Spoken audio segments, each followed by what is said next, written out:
The number 7 was a lucky number for the Royals on Friday. A 5-run seventh put the White Sox away and gave the Royals Game 1. 7 was a lucky number for the White Sox last night with a 4-run seventh against Luke Hochevar to even the series. Which side of 7 will the Royals be on today? Game 3 is next on Fox Sports Kansas City.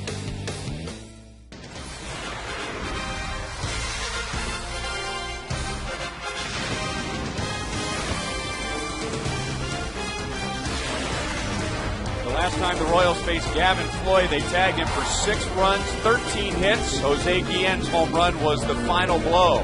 And now today, on a rainy day in Kansas City, the Royals try to make Ned Yost's first series a winning one against the White Sox. Hi, everyone, and welcome back to Kauffman Stadium. I'm Ryan Lefevre with Royals Hall of Famer Frank White. And Gavin Floyd has one of the best arms in the American League, but for whatever reason, Frank, he doesn't do much against the Royals. Well, you have teams like that, Ryan. They're teams that you go out and you throw everything on the table, and you just don't have any luck. And he's that guy that the Royals seem to be able to figure out every time he gets on the field.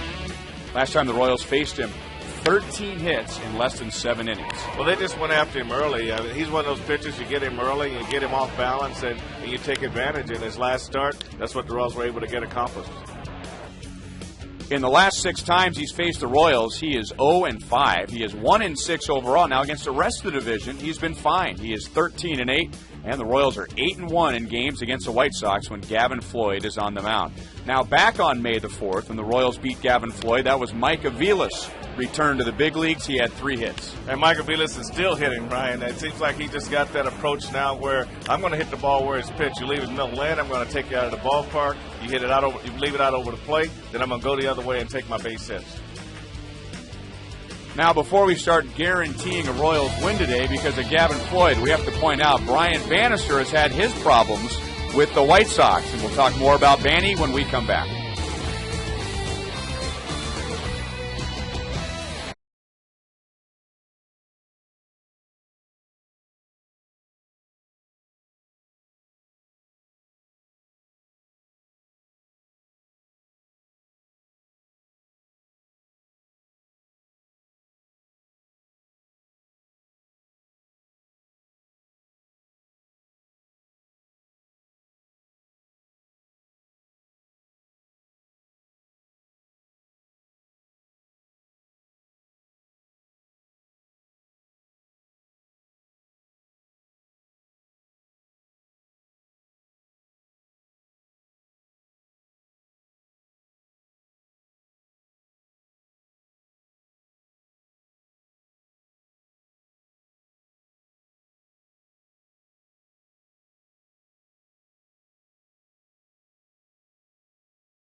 By Kia Motors. To learn more, visit kia.com. And by Kellogg's, the best to you each morning.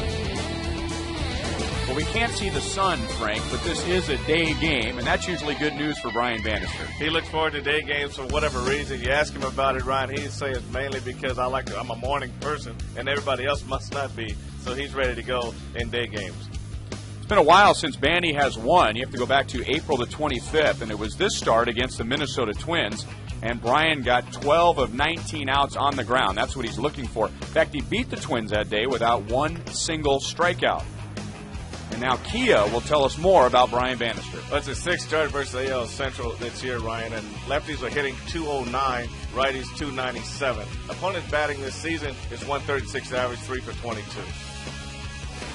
The White Sox will be facing today. Here's their batting order presented by M&I Bank, and Juan Pierre is a 254 hitter overall, but against the Royals, he's hitting 368.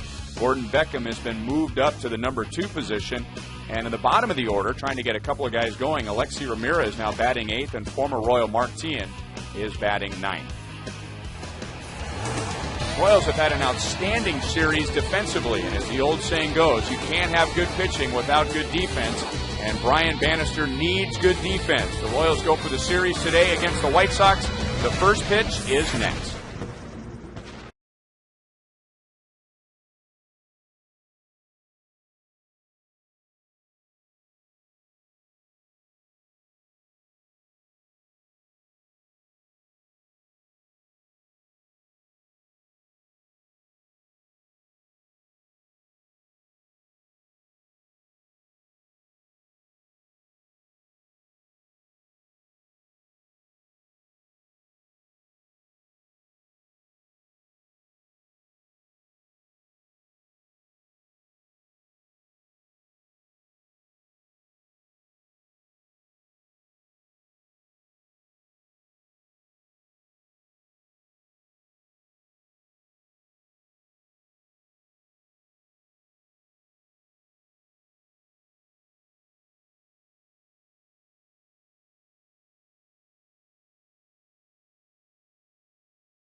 Cable, where HD is free with digital cable. And that HD will show you that it is a gray day in Kansas City. And with more on the weather, let's go down to Joel Goldberg. It is a gray day. It's a cold day here in Kansas City, but as of right now, things are looking good, Ryan, for baseball in this game. Here's the problem. The radar's not showing any kind of rain coming here this afternoon, but the radar wasn't showing any rain last night in the area, and it had a steady drizzle throughout the game last night. So, as we all know, weather can be unpredictable even with radar here in Kansas City. The tarp had been on the field since the end of the game last night up until just a little while ago here, but the grounds crew hoping that we are in the clear for baseball as the Royals wrap up this homestand. All right, thanks a lot, Joel. Well, I'll echo what Joel said, because nowadays with radar and the computer, we're all kind of a meteorologist, and I saw no rain in the area. I got in my car to come to the ballpark, and it was coming down in buckets. It's unbelievable, Ryan. It's just different spots in the city. It rains all the time, and I just feel like when I was coming to the ballpark, it was like I couldn't get to my car without an umbrella, trying to load your bags and everything. But I got here, and it's still raining, so it's just unbelievable how the weather changes here. So Ned Yost 1-1 as a Royals manager. Royals winning 6-1 on Friday, and were on their way to a win last night with a 4-1 lead into the 7th inning, but the White Sox winning 5-4. Ball one on Juan Pierre, who has been much more quiet in this series than he was last week in Chicago. He had 5 stolen bases in a 3-game series against the Royals in the early part of this month. 2 balls, 1 strike. When Benny's last start, he had a problem with feel, and it's going to be interesting to see, especially with his backhanded by Aviles, 1 away. Nice play right off the bat there. It's going to be nice, the no-seam fastball he likes to throw, and with the weather being on the cool side, your fingers can be a little slick, and that pitch might be difficult.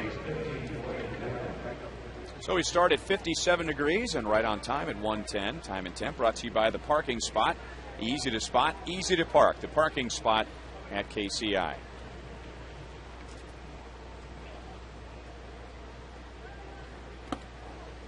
Now ball one on Gordon Beckham. Beckham spent a lot of time last year for the White Sox hitting second, but began this year lower in the order, and Ozzie Guillen trying to get his offense going, moving around some parts. They are last in the league in hitting, and they are 0 for 2 to start today. A look at the Royals defensively with Pasednik, Meyer, and DeJesus in the outfield, and then Iaspo and Betancourt with Aviles and Butler on the infield, and Jason Kendall behind the plate.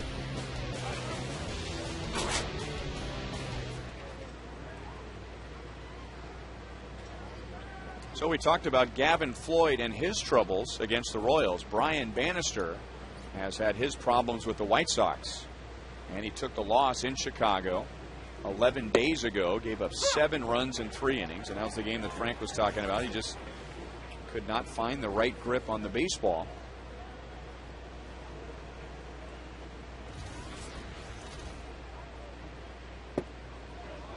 He's 2-0 on Andrew Jones. A lot of times when you have a pitch like that, Ryan, where you don't use the seams and you want to keep forcing that pitch in and it doesn't work for you, you do have 2 or 3 other pitches you can go to where it does require using the seams, and just try to work your way through it until you can find it. But he just stayed with that pitch. He was pretty stubborn about it, and it didn't help him at all. Now we take a look at this, and this is a nice curveball here right at the bottom of the zone. Andrew Jones didn't like this pitch, but that's a perfect curveball from Brian Bannister. That was a good cutter. Well, he doesn't use the seams, but if it's not working that day, he's got to find a way to go to the seams. Just like a hitter who doesn't use pine tar, but if he doesn't have the right grip, he's going to have to do something. And that's what I was really concerned about, the fact that he didn't just go away from that pitch. It's like having a fastball, curveball, and a change, and your curveball's not there. You throw it periodically to see if it's there. You throw it between innings to see if you can find it. But if it's not there, you got to work with the other 2. Got him looking. So Jones not happy with the home plate umpire, but Brian Bannister is happy with his first inning.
are coming up against the White Sox, and Ned Yost said before the game that he wants to have a set lineup. He's not sure what that lineup is. He just wants to see how certain guys fit. But at least for his first 3 games as Royals manager, it's been the exact same lineup in all 3. Royals batting order brought to you by M&I Bank.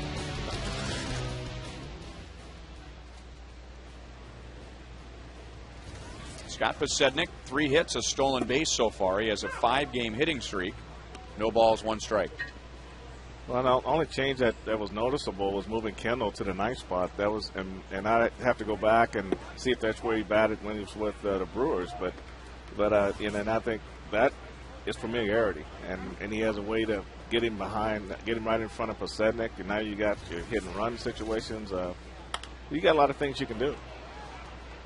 Now, Kendall did bat 9th with the Brewers, so you say, okay, that makes sense. But then you remember that's the National League. With the pitcher behind him. So the pitcher would bat 8th for Ned Yost, and Jason Kendall would bat 9th. Slaps it to the left side, and Tien throws out Pasednik for the first out. And now Kia gives us a scouting report on Gavin Floyd. Well, Gavin Floyd has the 3rd highest ERA on the road in the American League, and he definitely struggles with lefties. And he has 4 career starts here at the K and is 0-3.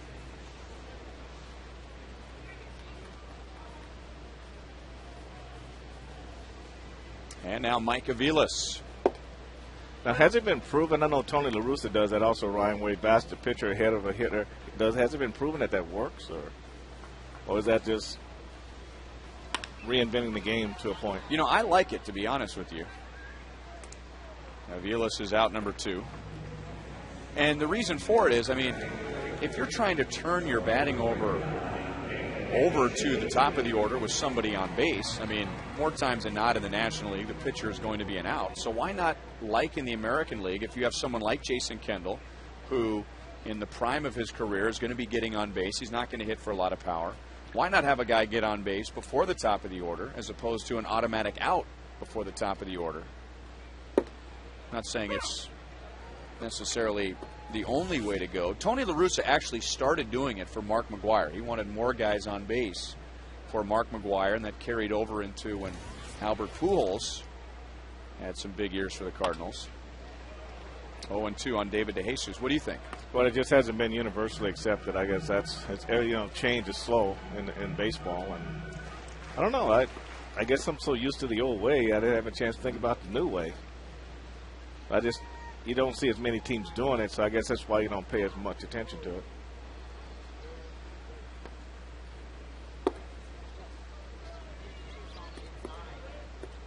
And then there'll be some that say, well, no matter where the pitcher bats, he's still an out. Right. So I don't know.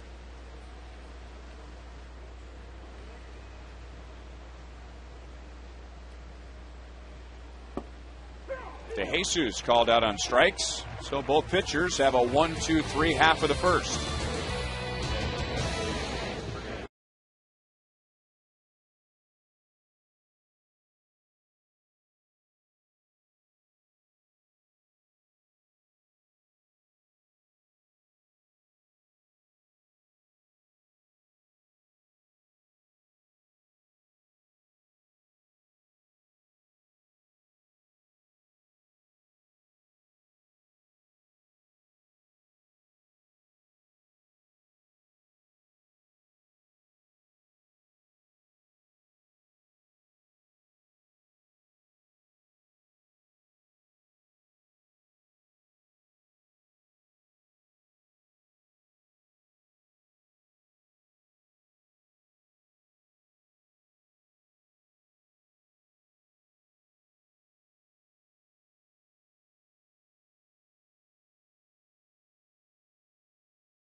Royals grounds crew working hard to get us starting on time. Neither Gavin Floyd or Brian Bannister had to work very hard in the first inning, both facing 3, retiring 3, and ending the inning with a strikeout. So no score to the second inning. Paul Konerko, Alex Rios, and Mark Kotze coming up.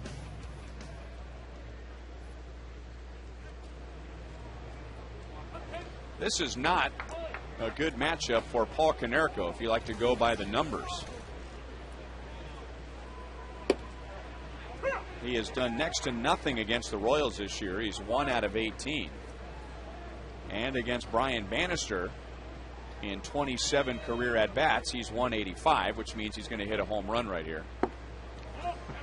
1 ball, 1 strike. That's the way I'm rolling so far this season. 1 every 10 at-bats. 1 every 10 fly balls he hits, he's going to lead the ballpark. No, I'm talking more about every time I prop up a pitcher that's just wore a certain hitter out, it comes to an end. 2 balls, 1 strike.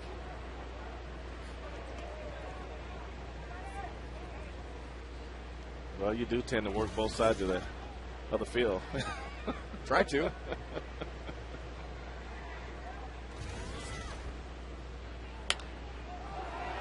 And on the knuckles, and it's 2 balls, 2 strikes. So Konerko still leads the league with 13 home runs, but just 1 for 18 against the Royals.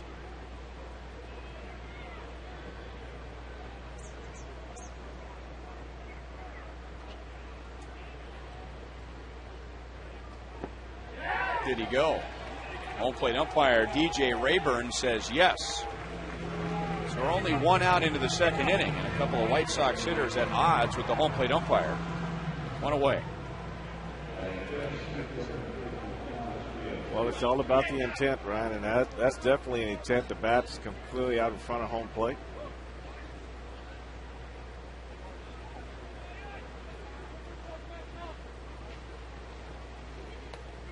And now Alex Rios. Rios, a lot like Juan Pierre, much more quiet in this series than in Chicago. 7 hits, 3 doubles, a home run, 5 RBIs at U.S. Cellular Field last week. But in this series, he is just 0 for 7.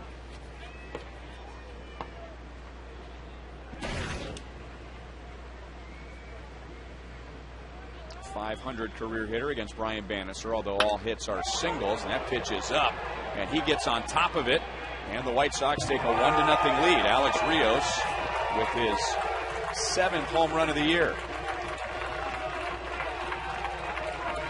You know, you wouldn't think, Frank, a guy who holds his hands that low is going to be able to hit that pitch. Well, it's not about where they start, it's where they are when the ball's in the hitting area. You can see he takes them up around the shoulders, and this is a high fastball above. It's out of the strike zone, but you can see how his hands go up, and he's right on plane with the high fastball, and he got a good swing on it and knocked it out of the ballpark.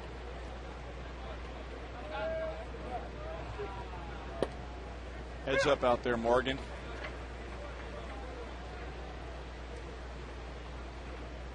So Brian gives up his 8th home run of the year. And it's no balls, 2 strikes on Mark Kotze.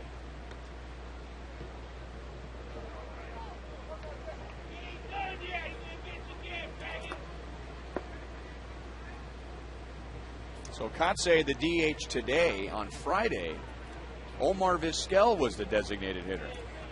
That was fun to see him out there swinging the bats. And, you know, we have some great stories about him.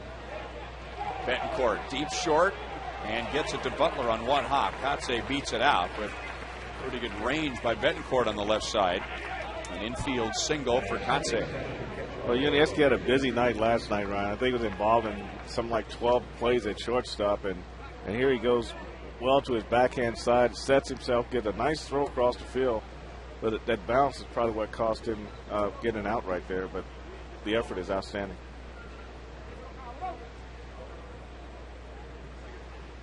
He made a wow play last night. The diving play to his left, balls by him. Unbelievable play.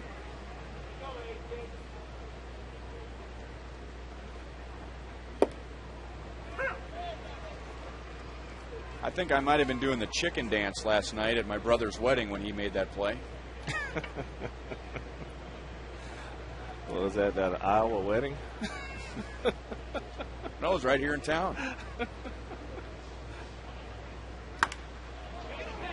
Billy can't get it. Kangaroos over his head and up the line. DeJesus on it quickly. KCA will go first to third, but DeJesus holding Pierzynski to a single. That keeps the double play in order. Well, Pierzynski really beats his ball in the ground in front of home plate. Billy gets up as high as he can and just went right off the tip of his glove. He had a chance. He didn't really have a chance to set his feet to go up. But you got to get back to Joel Goldberg and get that vertical jump with Billy again. Does that mean Joel would have made that play? I got to talk to him about that one. But I tell you, it's frustrating as an infielder to have a ball go off the tip of your glove because all you need is maybe another inch higher and it's in your glove. And that's up the middle and into center field. So Brian got the ground ball. And now Pierzynski trying to go to third, and he is out.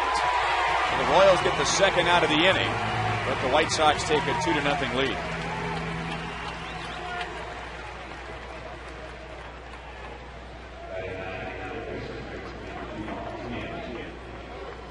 Well, Mitch does a great job of recognizing Pierzynski going to third and gives Casper a nice one-hop throw. And I say what Casper did a great thing right there at the end, Ryan. He didn't reach for the base runner. This is what I like to see infielders do. He just gets a dive right in there on the runner, try to make this play look as good as you can to the umpire, and he got an out right there.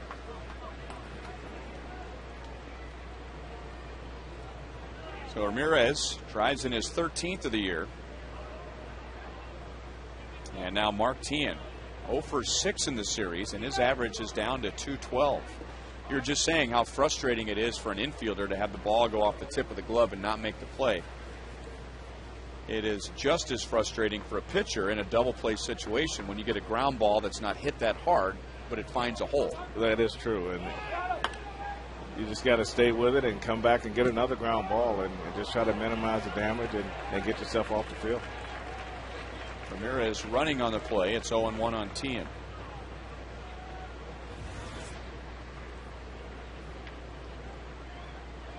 In addition to not settling on a place in the field for Mark Teahen, he also bounced around quite a bit in the batting order. And for a long time, the Royals thought he might be a future number 3 hitter. He is batting 9th today for the Sox. Ramirez runs again. Kendall scoops and throws him out. An outstanding play by Jason Kendall to dig it out and gun down Ramirez to end the inning.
Madrigal, and he is our first winner in the Sprint You Call It sweepstakes. So he and 11 friends are enjoying the Fox Sports Kansas City suite at Kauffman Stadium. And there will be 8 more opportunities this year for you to win. Mario participates, he told producer Kevin Schenk, every day on You Call It. Big Royals fan, watches every game, and now watching the game with a little bit of luxury today. Billy Butler lines it to right. It drops in front of Jones. So the Royals come back after the White Sox got 2 in the top half of the inning.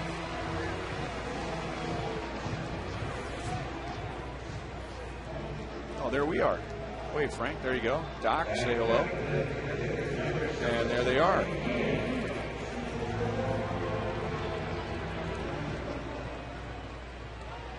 There you go, Mario. Congratulations, buddy. So we've got a new question for you today, and your opportunity to sit right above us. So not just a suite at Kauffman Stadium, but right behind home plate.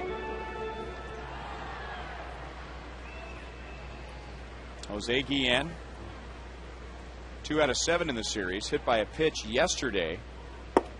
And although I wasn't here, I read about it and I heard about it, that there was some concern for a while. He didn't immediately go down to first base, but was able to stay in the game. Well, you know a guy's hurt when the trainer wants to touch it, and you won't let the trainer touch it. You just want to keep clutching it and wait for that first initial burst of pain to subside.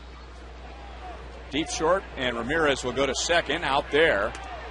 And Beckham actually had time to turn the double play, but had to deal with Billy Butler arriving, and his throw was wide.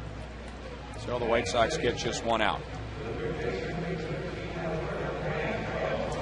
So here's today's You Call It question, asking you who made the play of the week. Mitch Meyer on Friday night in center field. Yuniesky Betancourt also made a great play. And then Mike Aviles and Yuniesky Betancourt last night. Text 432-432.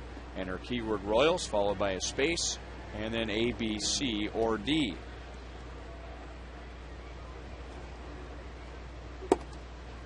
Oh, and 1 on Alberto Callaspo, who has driven in 3 in the series.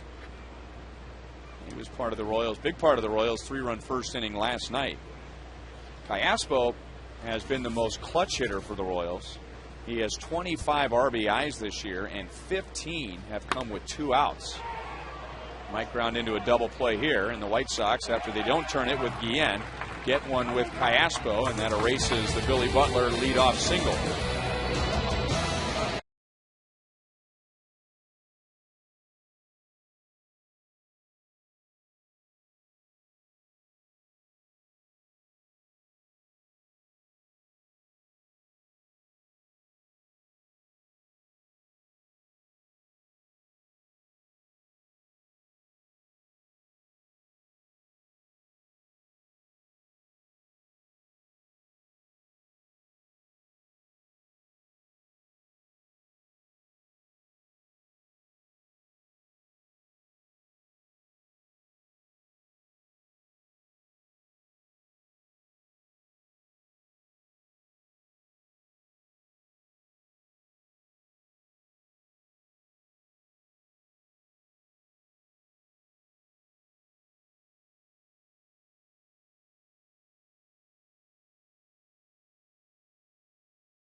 Both in the top of the second inning. So Mark Teahen, Juan Pierre, and Gordon Beckham coming up.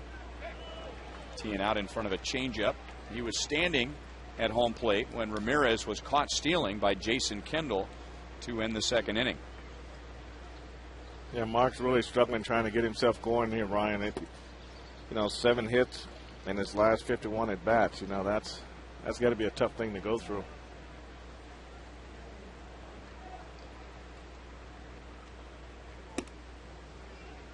Two balls, one strike.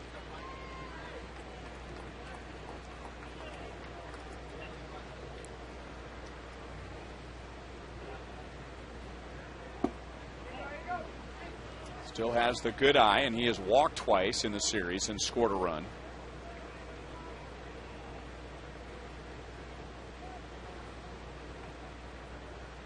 A leadoff walk. Bannister's first of the day. Remember that members of the Royals 85 World Championship team will take on members of the 85 Cardinals team in the 85 Classic, presented by Farmland Foods. This game will start at 1 o'clock on Saturday, May the 22nd, before the Royals take on the Colorado Rockies at 3:10. Go to Royals.com or call 1-800-6-ROYALS for more information.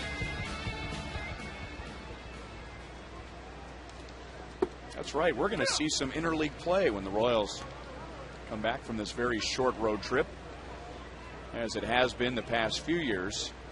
Just a little glimpse of interleague play, not a stretch of interleague play, just a 3-game series against the Rockies and then back to the American League. 1-1 on Juan Pierre.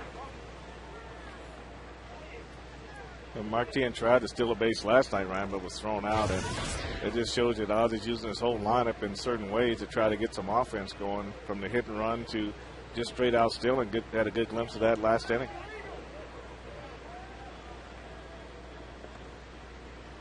Brian Bannister has very simple footwork around the mound, and you see it more when he's pitching out of the windup.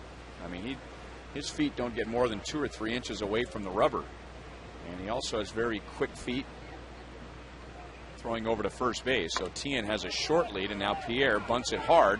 Butler has it right at the line, but the ball just kicked to the right and foul. So Pierre, by an inch, maybe less, is still alive. I've always wondered why left-handed hitters like to bunt when they got the first baseman holding the runner and the second baseman at double play depth. I'm trying to figure out what they're trying to get accomplished there. If it's a sacrifice situation, go ahead and sacrifice. But I think you kind of bunt into an out, when you don't just square around and do the sacrifice.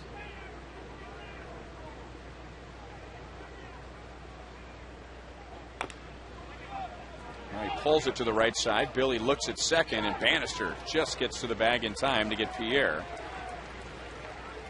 So he's not credited with a sacrifice, but it was a swinging bunt. And Tien at second base with 1 out.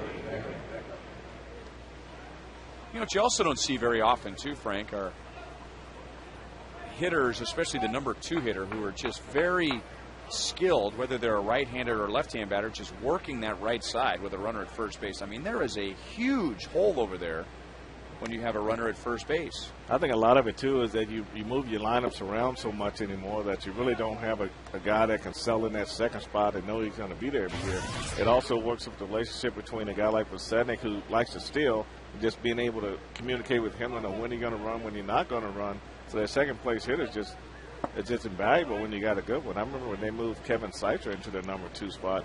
I mean, he was he's full of ball. He really learned how to hit the ball through that hole. Where some managers, you take a guy like Willie Wilson leading off, he says, well, they're going to throw fastballs, so I'm going to put a guy like Hal McRae second. So that's the year he drove in all those 133 runs and 54 doubles. So it just depends on how the manager wants to look at it. At the end of his career, I got a chance to watch Ken Griffey Sr.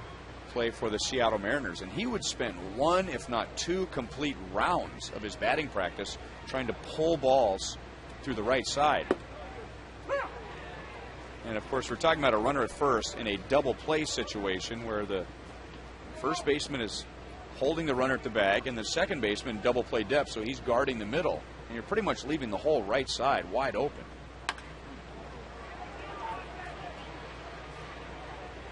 David DeJesus running up and retires Gordon Beckham. So Beckham 0 for 2. And Tien is still at second base. Well, one of the great cities to go to is Baltimore, Maryland, and Camden Yards. We're only going to be there for 2 days all year, beginning tomorrow night with Kyle Davies and Brad Bergeson. Ivy Royals Live begins at 5:30 with Joel, and the first pitch is at 6:05 Central Time. And then on Tuesday, it's Zach Greinke against Kevin Millwood.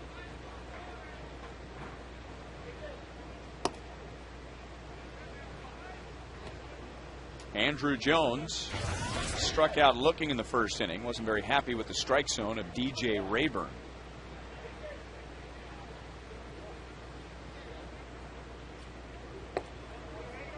Two balls, no strikes. Jones getting some time in right field. Carlos Quentin has not appeared yet in this series. Apparently he has a stomach ailment, which has kept him out of the lineup. Now 3 balls, no strikes.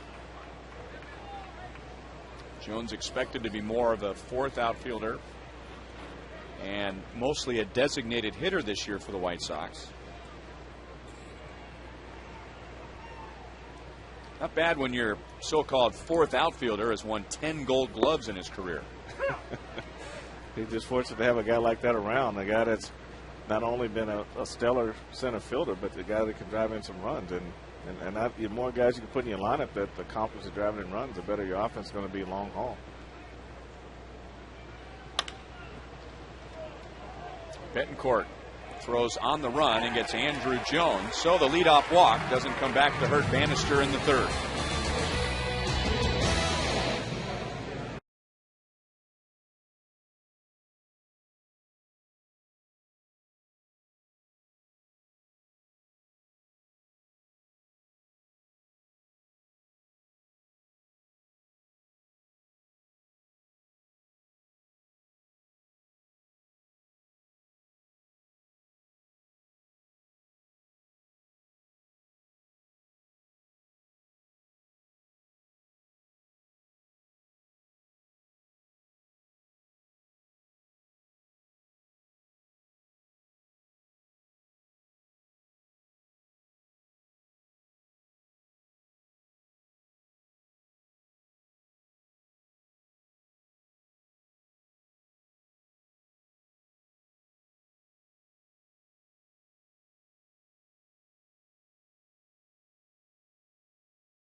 Diagnosed with stage 4 Ewing sarcoma in November of '08. Corey has undergone several rounds of chemotherapy and radiation treatments, but her focus is on raising funds for pediatric cancer research and playing soccer at Excelsior Springs. She's a freshman, and along with her soccer teammates, they formed a foundation called IROC, which is Corey, spelled backwards, and stands for Imagine Getting Rid of Cancer, with a K. And they've already raised $35,000. That's a great story. And we're glad that she's enjoying the game today from the Buck O'Neil legacy seat, trying to cheer the Royals on to a series win, down 2-0. Mitch Meyer out on a line drive to center field.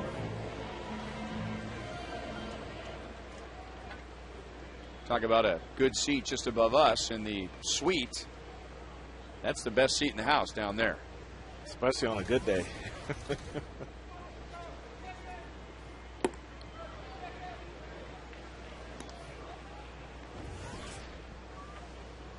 0-1 on Unievsky Betancourt. 1 for 7 in the series, but his one hit was a big hit. That was a game-tying home run in Friday's game. The Royals looked like they were set up for a long night. or a short night, really, with Mark Burley on the mound. I mean, he will torture you quickly when he's throwing strikes, but he really appeared to be on top of his game. And then Yuniesky Betancourt hit a game-tying home run, and the Royals had a 5-run 7th inning and ended up winning Game 1.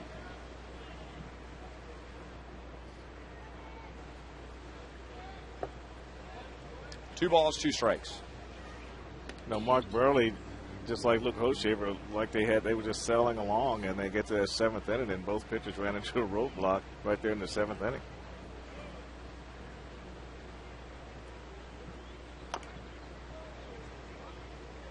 Still 2-2. While we have a moment, let's take a peek at today's league leaders, brought to you by your Kansas City area Toyota dealers.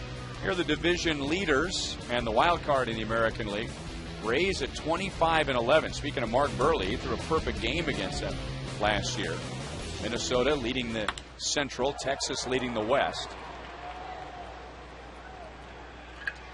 Betancourt out on a fly ball to center field, 2 down.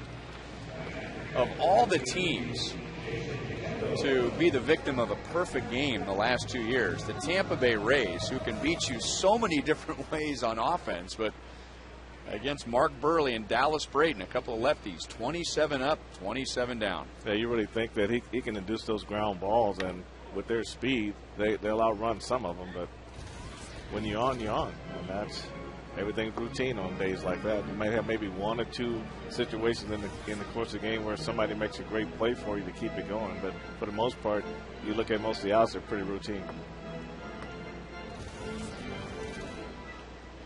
Jason Kendall, 1 out of 6 with an RBI. Gavin Floyd has given up 1 single, and that's it to the first 8 hitters so far. And that's into center field. The Royals have a runner at first base with 2 down.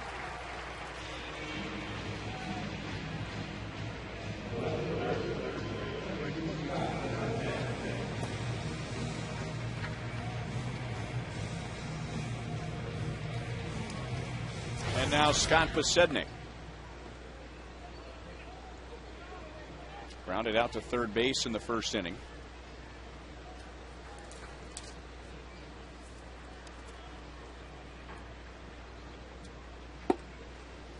Posednik's career really came together when he was playing for the Brewers, and the manager was Ned Yost. Posednik at that point was generally regarded as a 4th outfielder, someone who could play from time to time and give you some speed, good pinch runner. But Posednik was one of those guys who had a great work ethic, always out early, working on bunting and base running and working on his defense. And at the time, the Brewers had a very underachieving outfielder that they were beginning to get fed up with. So Ned Yost said, you know what, let's give Scott Posednik a shot. And then, of course, the rest is history. Almost won National League Rookie of the Year when he was with the Brewers in 2003. The very next year, also playing for Ned Yost, Scott Posednik had 70 stolen bases, which is a Brewers record.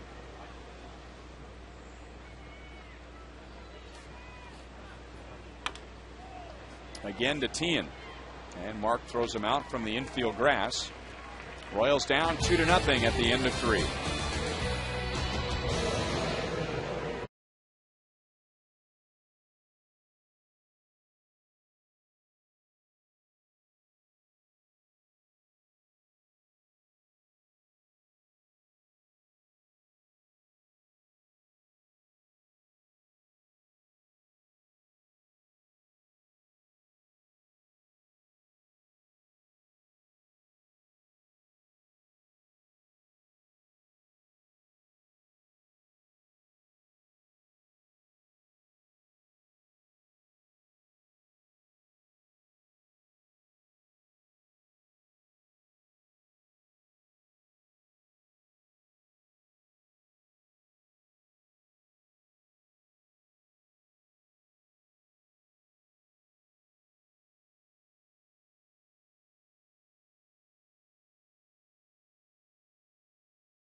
salads, sandwiches, and breakfast items at Panera Bread. And by Thoroughbred Ford. You'll be surprised at how much you get at Thoroughbred Ford.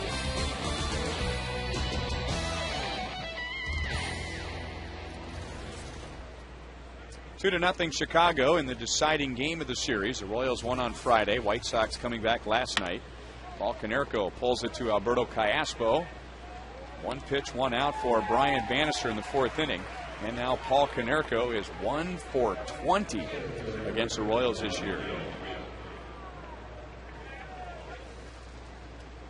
So tomorrow, before the game, join us for Hy-Vee Royals Live at 5:30 as Joel Goldberg will sit down with Royals new manager Ned Yost for complete Royals pre- and post-game coverage. Tune into Royals Live on Fox Sports Kansas City. Joel came running over into our booth, which, well, it's actually his booth too, but he's got his own little suite just over to our right. But he came over to visit us because in between innings, when I was telling you about Scott Pasednik, as Rios pushes Aviles to the grass and he's out. Rios homered his first time up. We were trying to figure out who that young center fielder for the Brewers was that the Brewers just simply lost patience in, and Pasednik took over. And it was a guy named Alex Sanchez, who I think originally was from Cuba. And he reminded me, Frank, of Carlos Gomez. I mean, he had all the tools in the world: speed, defense, could put the bat on the ball, occasional power, but just never quite figured out what type of player he was. And that's a shame, because when you got that kind of speed, you know, it's not odd to see guys like that, Ryan, that have all that ability, but they can do so many things that they figure out they can't do anything well. You know, rather than sitting back and saying, what's my responsibilities as a player to this particular ball club? You're trying to be a power guy, you're trying to be a speed guy, defense. You can't do them all. And ironically, I compare him to Carlos Gomez. We watched him with the Twins. And where is he right now? Milwaukee. He's not with the Twins. He's doing the same thing. You swing so hard you fall down. 3 ground balls, 3 outs for Brian Bannister in the fourth inning.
Gavin Floyd has given up 2 runs, 4 hits. Or Brian Bannister has. Floyd, no runs, 2 hits. Here's where they stand in the Roadrunner Turbo Speed pitch. Floyd has hit 94. Bannister 93. That's high for him. You can double your speed with Roadrunner Turbo from Time Warner Cable.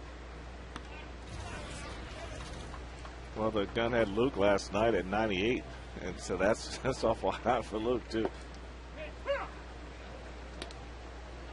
1-1 on Mike Aviles. Let's find Joel Goldberg. Well, Ryan, Mike is batting .386 since the recall from AAA Omaha. I asked Kevin Seitzer about it. Remember, in 2008, Kevin Seitzer was not the hitting coach here, so what he saw last year was a different Mike Aviles than this year, and he said the difference is health and confidence. He said last year he didn't see him being able to get to the pitches that he's getting to this year. He says he's doing things to pitchers in tough spots that forces pitchers to be perfect. As far as the unorthodox swing goes, and he doesn't want to mess with that, he said it's okay to have an unorthodox swing. He says, look at what Paul Molitor was like during his playing days. He said the common denominator is that great hitters have great hands, which leads to success and confidence. Mike Aviles has special hands, which allows him to do things that others cannot do. All right, thank you, Joel. By the way, Joel, how are the lobster tails in your suite today? I'm going to go upstairs with the folks that won the You Call It contest. There we go. Now that I've given you your suite back. Shallow left center. Ramirez just didn't see it. And now a little collision between Rios and Pierre. Pierre going down. Ramirez had to have lost that ball, Frank. Otherwise, he gave up on that way too early. Well, he was standing still for quite a while watching the two outfielders come together. It looked like he did see it. He didn't see it. Then he figured out.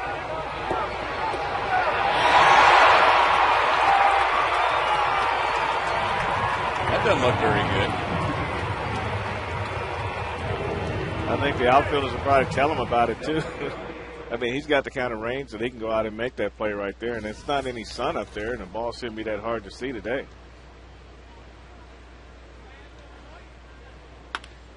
Now DeJesus into center field. Aviles makes a good turn. And he is at third base, beating the throw from Rios. Yeah, that's one of the plays that frustrates a pitcher. He's rolling along, doing the things he needs to do as a pitcher, and all of a sudden this ball drops in. It shouldn't drop in. And now it's a base hit. Now he's looking at first and third, and no out. Well, you know, and getting back to trying to figure out whether he lost the ball or not, correct me if I'm wrong, you being an infielder, if you don't know where the ball is, you're not just going to turn your back. I mean, that thing might come down and hit you on the head, right? I mean, he just completely gave up on it and turned his attention to the outfielders. Somebody's got such a late break on it, Ryan, that he probably figured that I'm not going to catch up with it anyway, so he stood there for a couple seconds while the ball was still in the air. So the Royals will take it. Now Billy Butler, he singled to right in the second inning, his fourth hit of the series, and his 49th of the year.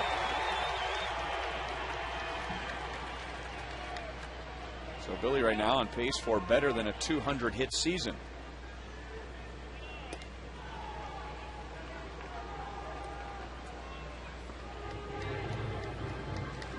Well, these situations here with young hitters, this is where they really have to start cutting their teeth and getting better at it. And the more times you put them in this situation, the better they get. But when you bat number 3, you're going to find yourself in this situation a lot.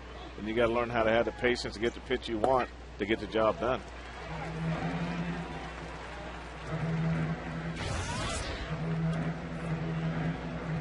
Not much of a drop off at all with runners in scoring position.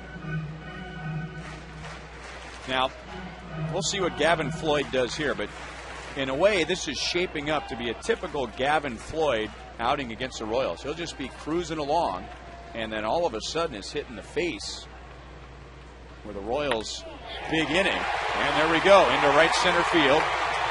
Royals down by 1, and now the tying run goes to third base with nobody out.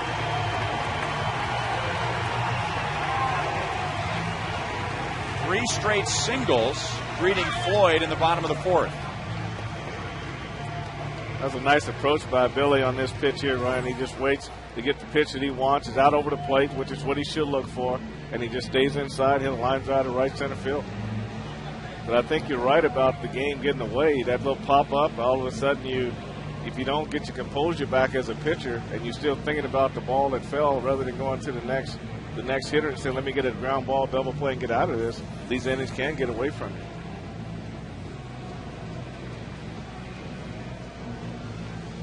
Well, there's Don Cooper out there making sure that this inning doesn't get away from Gavin Floyd.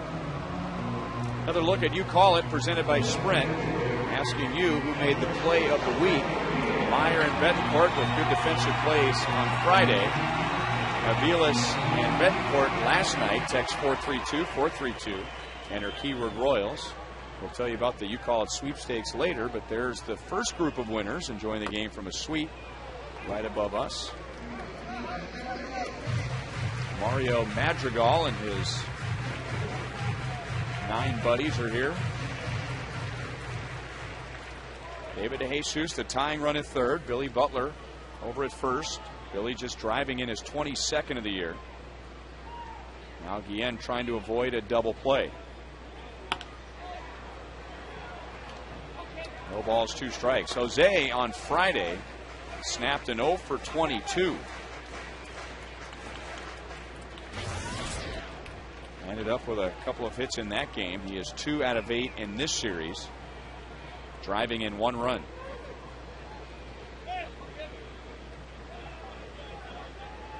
Floyd has gotten 1 ground ball double play already today. 1 ball, 2 strikes.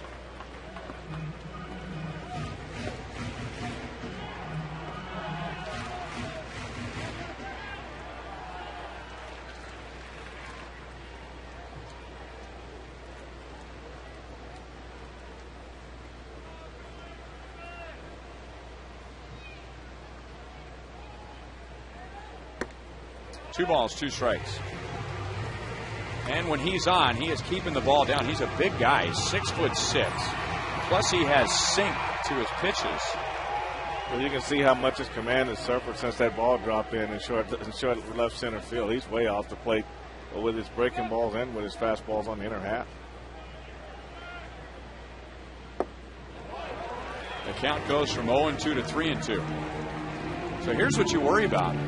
And typically with guys that will hit a wall is that they're just sailing along, and then all of a sudden they don't want to put the ball over the plate. Well, that's pretty evident right now. I mean, he's missing by quite a bit on both sides of the plate. He's nowhere near the plate. Hold fair. Royals have tied the game. Billy Butler is going to hold. So Jose Guillen drives in his 23rd. And the Royals now have 4 straight hits against Floyd in the 4th inning. Well, you get behind and you get behind the count. Sooner or later, you got to come in there. He comes in with a changeup line, and Jose Guillen is sitting there waiting on it.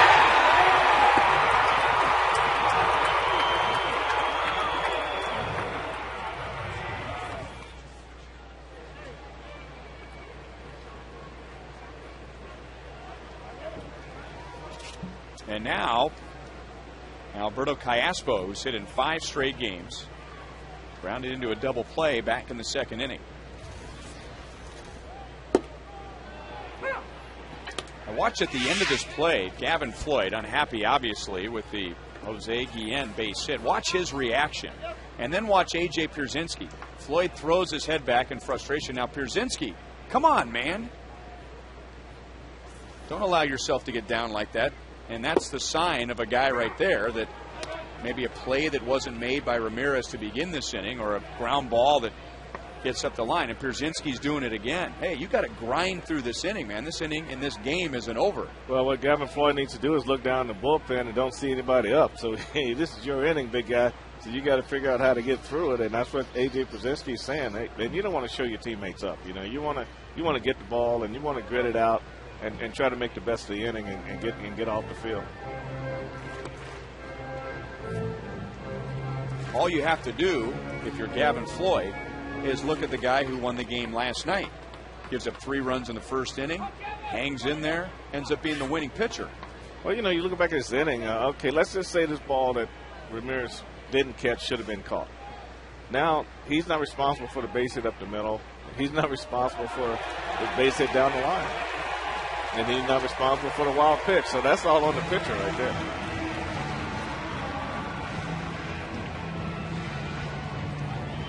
So no chance for the ground ball and the double play. Instead, the base hit from Alberto Callaspo could score 2. Well, that's a tough pitch inside, and Pierzynski did everything he could to block it, but ball shot out to the third base side. And I can imagine from A.J. Pierzynski's standpoint, too, that's got to affect his concentration now. He's trying to call the right pitch for you. He's trying to keep you focused in the game. So he's trying to everything he can to try to help you too. But if you lose total focus out there, that's got to make his job a lot harder. Korzinski doing the talking, Floyd doing the listening. Second strikeout for Gavin Floyd, and you hardly ever see Callaspo strike out on a pitch like that. And now Mitch Meyer with runners at second and third and one out. Mitch lined out to center field his first time.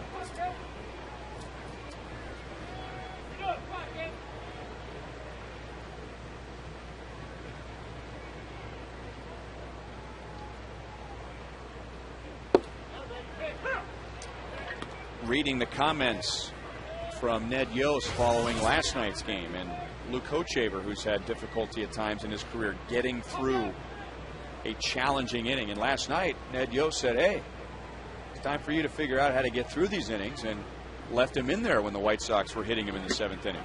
And I think a lot of it had to do with the pitch count. I mean, you got 80 pitches going into the seventh inning. I mean, you got a lot of life left in this game, so you don't take a guy, you don't bail a guy off the hook after 80 pitches. And you look at Peavy, he was at 100 pitches going into the ninth and wanted to go back out there. So it just mattered of just get through, like you said, the early innings where he had trouble. Then he just threw a string of zeros up, and that made a big difference. But that was a big step that Ned Yost made last night. Royals are going to take the lead as Myers' ground ball gets Butler to the plate. So a 3-run bottom of the fourth. Meyer is out, but he drives in his 13th run.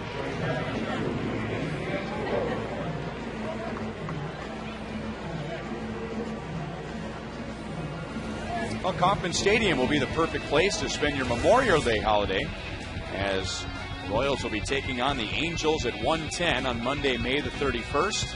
And it's a special daytime edition of Buck Night, so it's Buck Day, if you will. And also the unofficial start to summer. For details, go to Royals.com or call 1-800-6-ROYALS.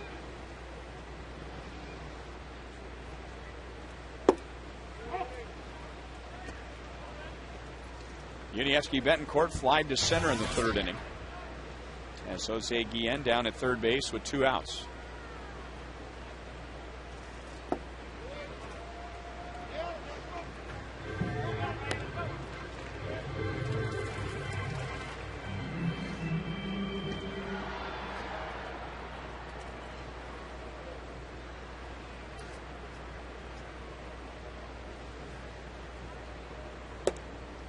Trying to think about what they might be discussing, and could be totally off base, but after Jose Guillen's base hit to left field in the fourth inning, that was up the line, and Billy maybe could have gone first to third, but played it conservatively and stopped at second base. I don't think he has a problem with Billy's single to right center field. Betancourt hustling, and he is out on a good play by Tian. And as we know here, Tian is as good as any third baseman on that play. Royals come up with 3, and they do it with 4 hits in the fourth.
now. When the Royals early in the season, remember, they were getting hits, they just couldn't put together big innings, and now in the first 3 games of this series with the White Sox, they have a big inning in each game.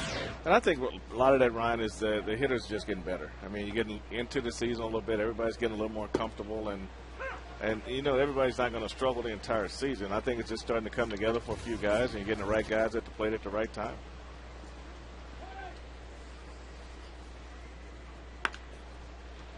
Pulled to Aviles. A.J. Pierzynski is 1 for 2. So Brian Bannister has gotten a ground ball and an out from the last 5 hitters. And keeping Aviles busy. Aviles has handled the last 3.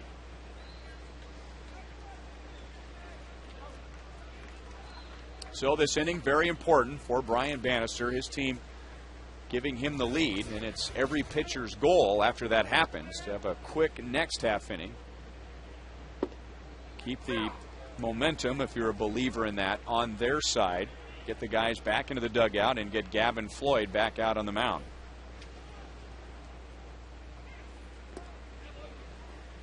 One and one on Alexi Ramirez. On one hand, has driven in a run, but on the other hand, he gave up on a pop-up way too early in the bottom of the 4th inning. And that allowed Mike Aviles to reach. And before you knew it, the Royals hung a 3 on the scoreboard. And now Ramirez is out. So 6 consecutive ground ball outs from Brian Bannister.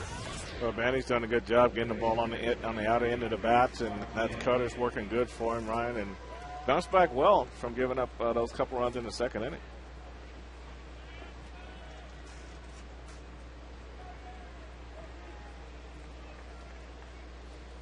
He has retired the last 8. And the last White Sox hitter to reach was Mark Teahen with a walk in the 3rd inning. Well, when he's at his best, that cutter is a pitch that really helps him a lot. And he got good movement on it, and he's keeping it out of center of the plate. And he's definitely working the outer edge of the plate to these White Sox hitters.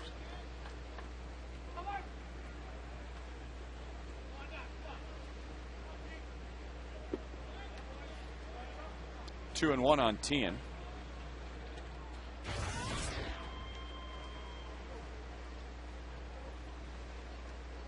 Mark has reached by way of a walk 3 times in this series, but he is without a hit.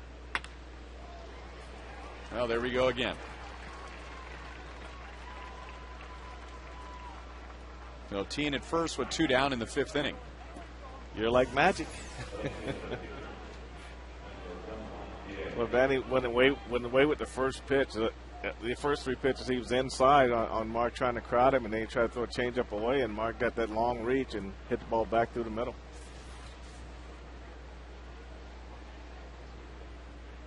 And now a running situation with the leadoff man at the plate and 2 outs, Juan Pierre.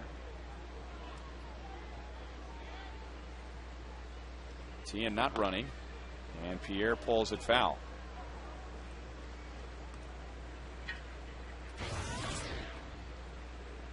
He is grounded out to second on a good play by Aviles, and then grounded out to Billy Butler in the 3rd. So he's pulled both ground balls. We talked about this last time that Brian Bannister pitched, and that was Tuesday against Cleveland, that he has pitched much better against left-hand hitters this year than he has right-hand hitters. Now Teahen's running. Kendall got a good pitch to throw on and guns him out. Jason Kendall 2 for 2 today. He has thrown out Ramirez, and now he has thrown out Teahen.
It's the Royals carousel.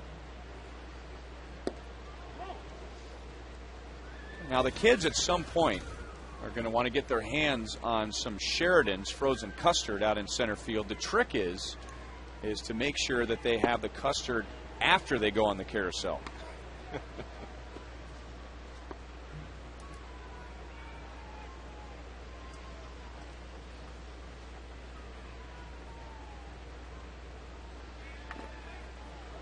I thought I saw his dad right. Yeah, that guy violated a couple of rules there. First of all, he's too old to be on the carousel, and number two, he clearly doesn't know that the carousel is a no cell phone zone.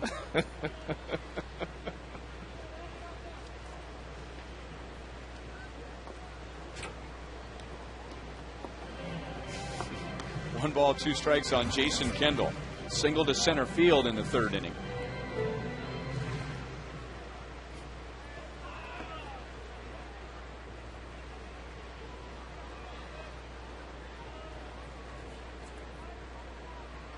We were talking earlier about Ned Yost batting Jason Kendall ninth when they were together in Milwaukee.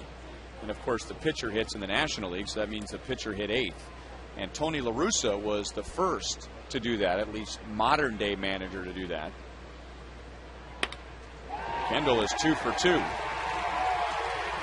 The original reason for that was when Mark McGwire was hitting the way he was hitting for the Cardinals in the late 90s.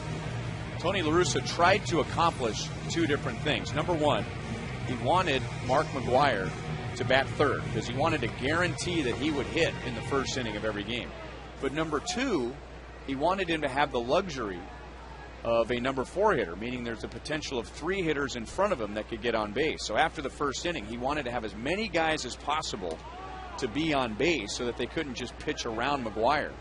So the only way he could accomplish that was to bat him third so he could hit in the first inning, guaranteed, and bat the pitcher eighth so that there would be three hitters in front of Mark McGwire. So that was his reasoning. And the same applies to Albert Pujols, who was a number three hitter for the Cardinals. It makes sense now that you explained it. So just giving him more RBI potential, and got a chance to have two big rallies right there when you look at it.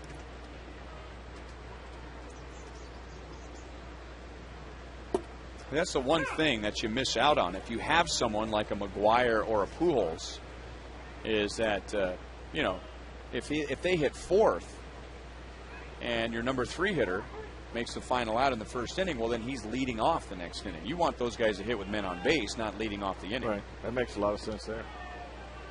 But you got to have a Albert Pujols. You got to have a Mark McGwire. That's right. Now, in Kendall's case, Ned Yost would bat him ninth because he was just such a good contact hitter and felt like he was someone who could get on base in front of the top of the order. And you might remember years ago when he was playing for the Oakland A's that he was used as a leadoff man. I do remember that. He was one of those guys that ran well for a catcher, So they put him in the leadoff spot. We can talk to Duke about that one. Got to ask Duke if he ever led off.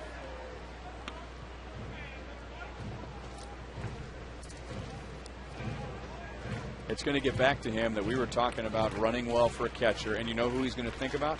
Me, even though you said it.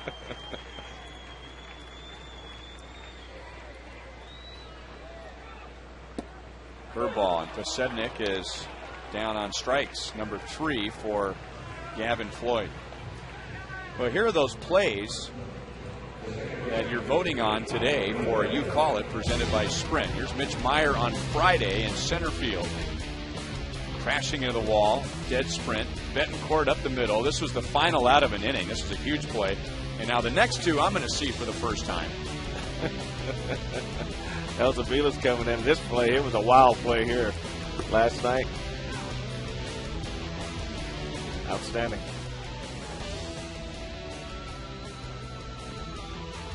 And here are the results so far. Pretty close, but 33% going with Betancourt's play from last night.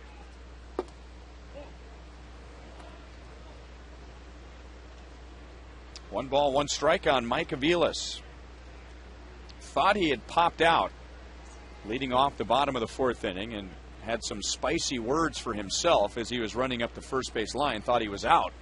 But Alexei Ramirez, the shortstop, gave up on it too soon. And there was nothing that Pierre could do coming in from left. Rios coming in from center. And that got the Royals started. That was the first of 4 consecutive hits. And the Royals went on to score 3 runs. Aviles has another multi-hit game. First and second, 1 away. That's his 7th multi-hit game since his return, Ryan. And when you see balls like that one he hit in the first inning fall in, you know you got it going your way. And he just takes a slider away and just hooks it back in the hole. He's just so strong. He's just able to turn that ball back. He just was reaching for that ball, and his wrist turned over and hit that ball well. Yeah, his rear end was reacting as if he thought that pitch was going to be inside. Well, he kind of steps that way anyway. It's such an unorthodox way of hitting, and if you throw the ball inside, he has the hand quickness to catch up with the fastball middle end. But he really likes the ball out over the plate, and you can see how his hips separate right there. He opens up early a lot of times, but normally that ball would go to right field, but he had to reach so much his top hand turned over and took over.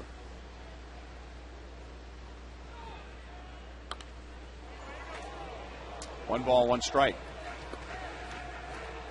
Ned Yost said something very interesting, I thought, today in his meeting. You were there. About guys like David DeJesus where you can't quite figure where to put them in the lineup. Ned does not subscribe to the theory that you let the player campaign for where he should play. That the manager should decide where that guy is going to hit in the lineup, and that the player needs to adjust to where the manager puts him. I totally agree with that, Ryan. Canerco is going to go down to second. So the force to get Aviles. Kendall moves to third. And now runners at the corners with 2 down. I mean, I don't see why you would let players dictate anyway where they want to hit the lineup. I mean, I hit everywhere in our lineup over the years and took each one of them as a challenge. But it boils down to how do you fit into this ball club? What does the ball club need? What do they need for you to do?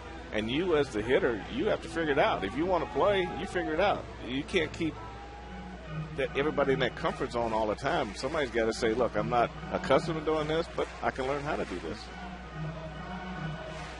Well, it's been well documented that David DeJesus has done okay as the number 3 hitter. He's done very well as the number 1 hitter, and he's done next to nothing as the number 2 hitter. But in Ned Yost's mind, if he needs David DeJesus to be the number 2 hitter, he's going to have to learn how to be the number 2 hitter. And you take all these numbers and you put them in this trash can right next to us, Ryan. Numbers don't matter in this case. It's all about what the team needs. And if David's going to do well for this ball club, it's going to have to be in that spot that the manager determines that he's best at. And if everybody did everything by the numbers, some of these guys wouldn't play. You look at Paul Canerco's numbers against Zach, but he always plays against Zach. But it's just one of those things that if this is your best player, regardless of who's on the mound, he's got to be in the ballgame.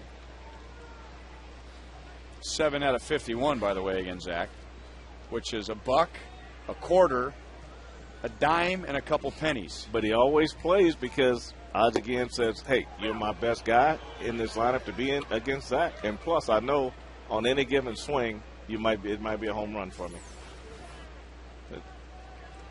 This is Gavin Floyd. He's steady working the outside corner, and he worked it very well. Which corner are you talking about? The corner of the batter's box? Well, he's been throwing since that ball dropped. A lot of his pitches have been to that side, so he's got the umpire's eyes out there. So it's just a matter of not bouncing it. And I think he's got him a strike.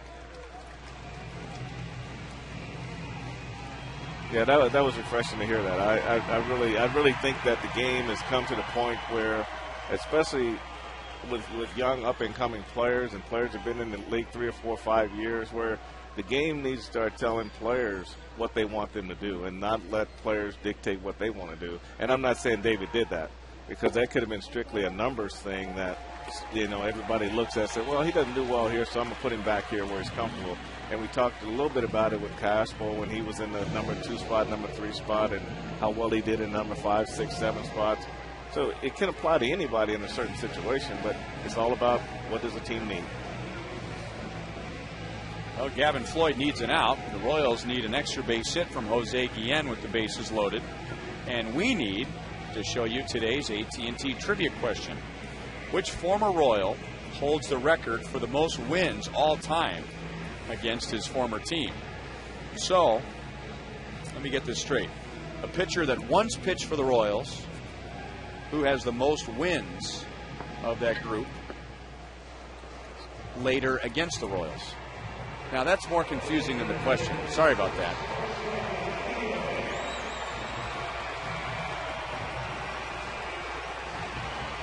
So who has the most wins against the Royals among pitchers who once pitched for the Royals? Is that right? Okay, we're a little closer there. Well, some of our better guys went to the National League, and like David Cohn and Saberhagen.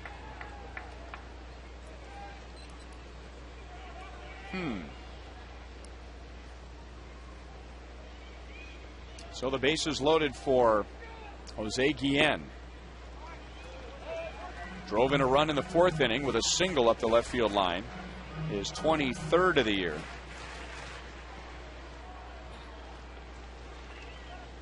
He has also rolled into a fielder's choice.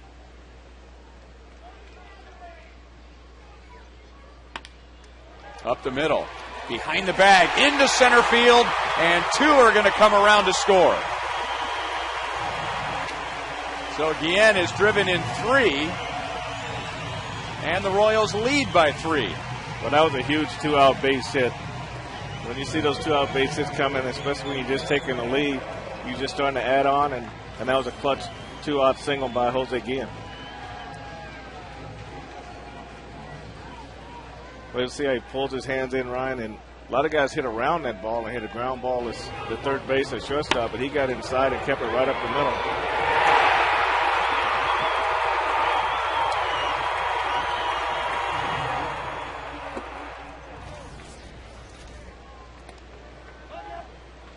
Now 1 ball, no strikes on Alberto Callaspo. Well, there's an example right there of the game evening itself out.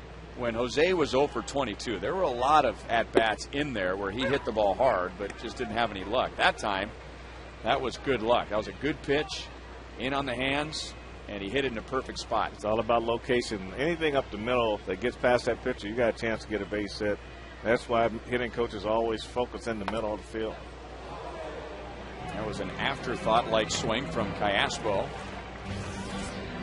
Tough day for him, and he's done well against Gavin Floyd, but he has grounded into a double play and struck out. So another one of those days for Gavin Floyd against the Royals. And now Tony Pena warms up behind him.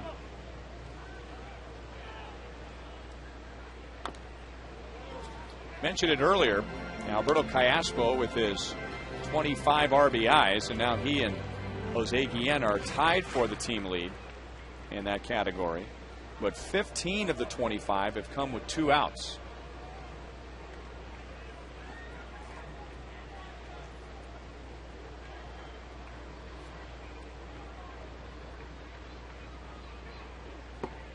Struck him out again. Royals add 2 more in the 5th. Guillen has driven in 3 today.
outdoor equipment, powerful, lightweight, dependable, versatile. Yard Care Solutions start at SteelDealers.com. And by Chevrolet, come see for yourself why 1,000 people a day are switching to Chevy. See your Kansas City area Chevy dealer. Over the top of a Camaro from Frank White statue. Past, was that Dick Hauser to George's statue. By the way, did you see that kid in the White Sox shirt who thinks he can just sit his Happy Meal down on the base of your statue and have his lunch? He was having lunch. I'm a table, but they should have moved that car down to my statue. Get more people crowding around it, you know.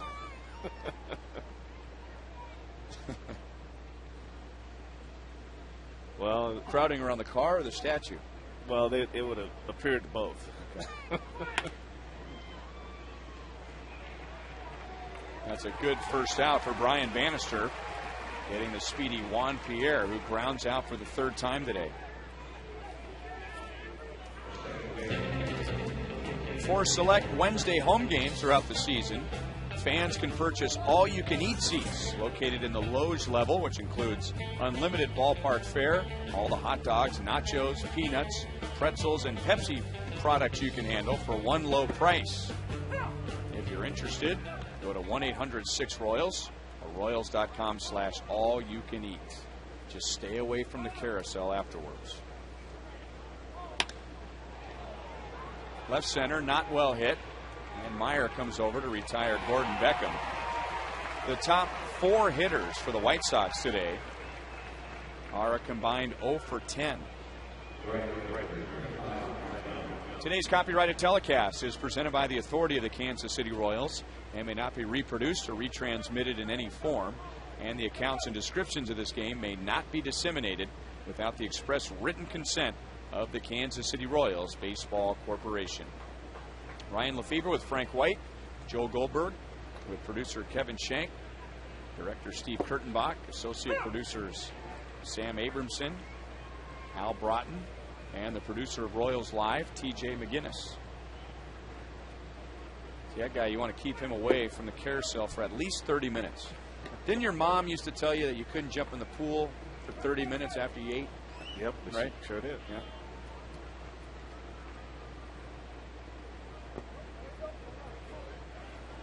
I wonder if that was some scientific research behind that.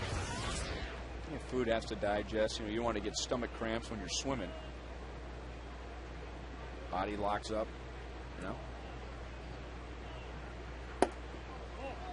3-1 on Andrew Jones.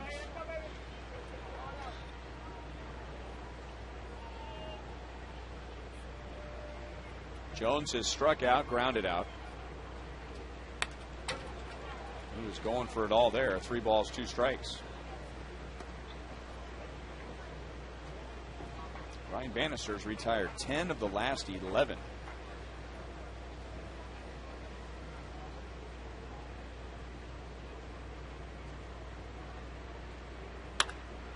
Off the end of the bat, but well placed. And Andrew Jones is 1 for 3. So that's the only hit for a White Sox hitter in the 1, 2, 3, and 4 spots combined. I think you're right, Ryan. This ball is down out of the zone. He just cued it right off the end of the bat, and they went right through the middle of the field. But that was an excellent pitch from Bannister.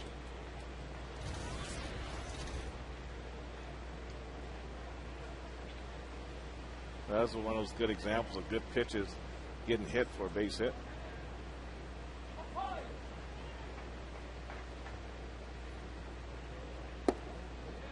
Curveball drops in for a strike on Paul Konerko. 0 for 2 today, 0 for 9 in the series, and against the Royals this year, 1 for 20.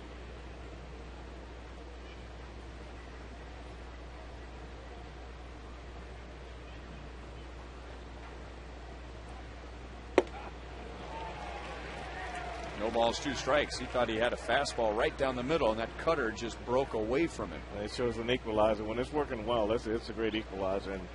And I think Banny discovered it really well last year. And he threw it a lot last year. Probably overthrew it and had a little shoulder fatigue because you have to make a little turn with the wrist to make it break a little bit. Still 0-2. But he stays with his game plan, and he really goes into a lot of in-depth study as to what game plan he's going to have for each particular game he goes into.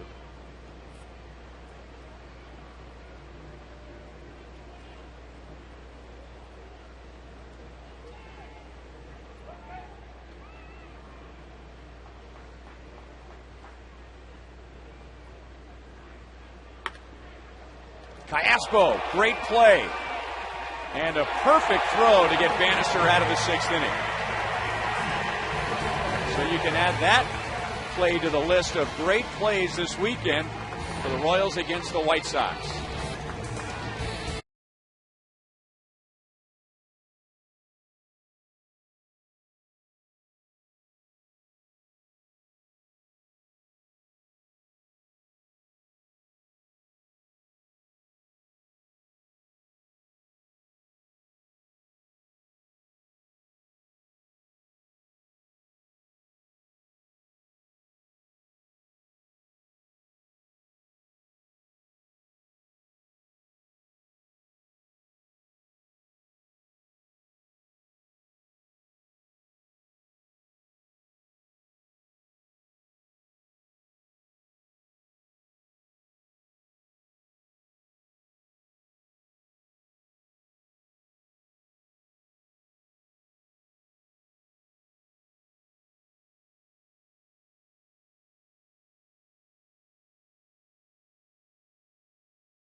For Alberto Cayaspo, making an outstanding play on Paul Konerko's smash to end the top of the 6th inning.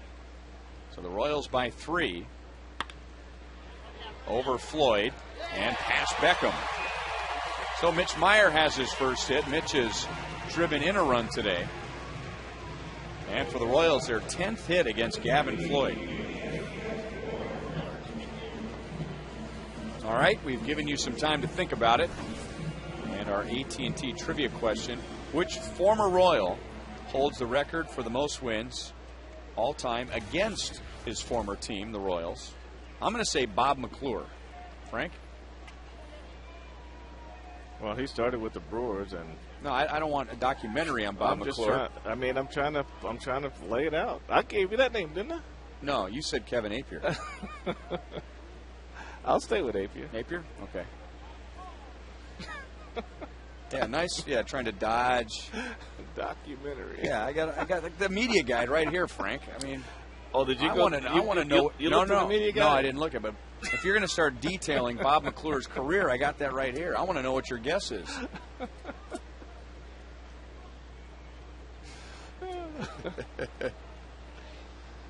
Well, I know I'm not right. I gave you a name. So many guys have left here.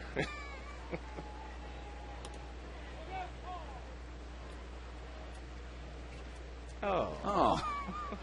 Well, Al Broughton, associate producer, who is responsible for the trivia question, if he can, he always tries to use someone who's in the house, but I didn't think about that, of the father of someone who is in the house, who enjoys listening to Split and the announcers. That was kind of a trick question.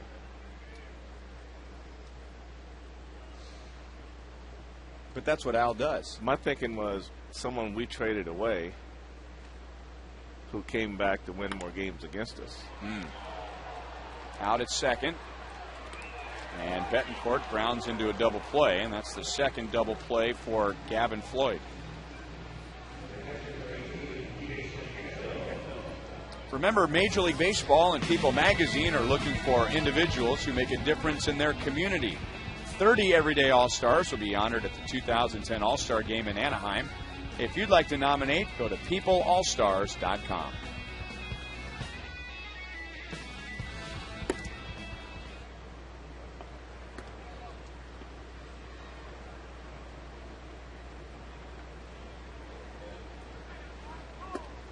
Two balls, no strikes to Jason Kendall. 2 singles and a run scored.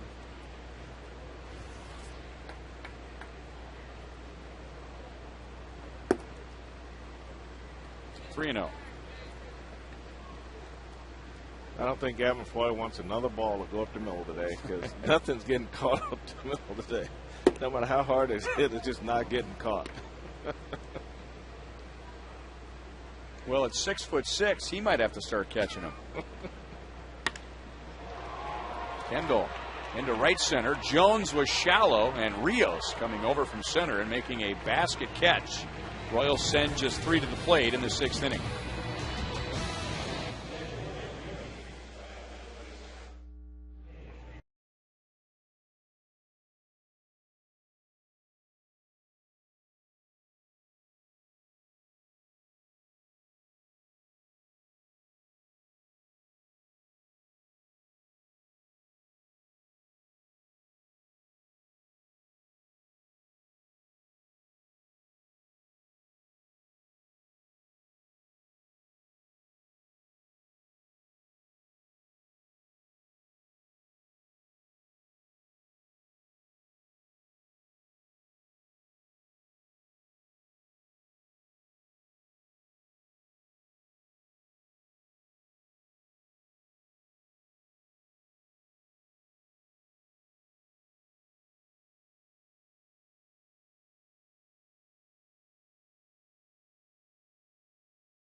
Verizon Wireless, the Royals down 2-0 in the 4th. They got 4 straight singles, scored 3 to take the lead, and then Jose Guillen with a 2-run single in the 5th.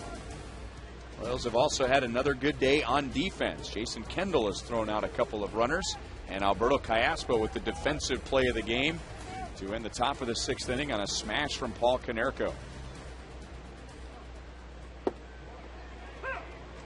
Curveball drops in from Brian Bannister to Alex Rios. Rios homered back in the 2nd inning. And then 3 batters later, Alexi Ramirez drove in a run, and the White Sox had a 2-0 lead. But Brian Bannister tightened up his belt, and now he's retired 10 of the last 12. A couple of singles mixed in.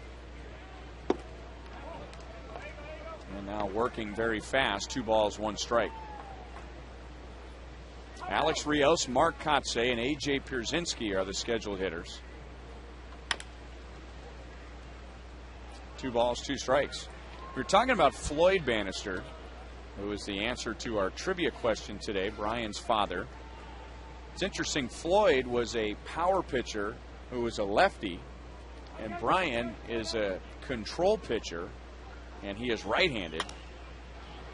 Shallow right, and to Jesus. Will play it cautiously with a 3-run lead. So Rios has a 2-hit game. Brian has described himself as a left-hander stuck in a right-hander's body, which would make sense because he really does approach the game more like a left-hander would than a right-hander. And most of his pitching coaches have been lefties. And he has a left-handed pitching coach here in Kansas City, and Bob McClure. And speaking of lefties, that's what Ned Yost wants from the Royals bullpen. And it'll be Dusty Hughes to face Mark Kotze. after our Chevy call to the bullpen.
Coming up, and left-hand hitters that all have at least one hit today against Brian Bannister. So Dusty Hughes takes over, and Brian's pitch count was pretty good. It was just 86, but it's not always about pitch count. It's where a pitcher is, how he's feeling, and who's coming up in the lineup, and how deep in the game it is. Well, I'll tell you there, but Banny gave up 2 hits, Brian, but both of those hits were like right on the end of the bat. They were really good pitches down out of the zone. And there wasn't any sign that he was really losing anything. It was more that they had better pitch selection in terms of the bat hitting the ball in the area that Banny wanted the ball.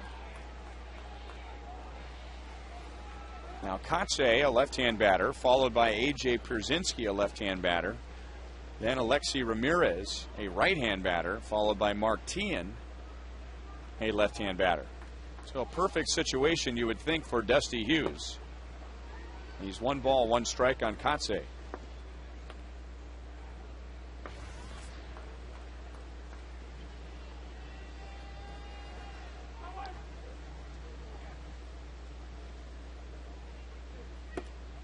Dropping down a little bit.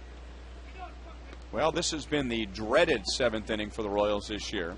The Royals have given up 32 runs in the 7th this year, and that's the most runs of any inning. Now 3 balls, 1 strike on KCA. From the 7th inning on, the Royals have allowed 69 runs, and that's the most in the American League.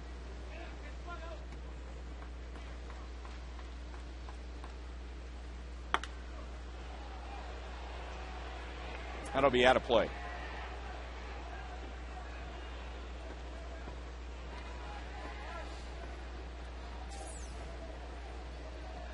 So 69 runs in 37 games, and we'll see Baltimore tomorrow, so they're having their problems. The Red Sox, the Angels, and the White Sox. Those are 3 teams you wouldn't expect would be in this position.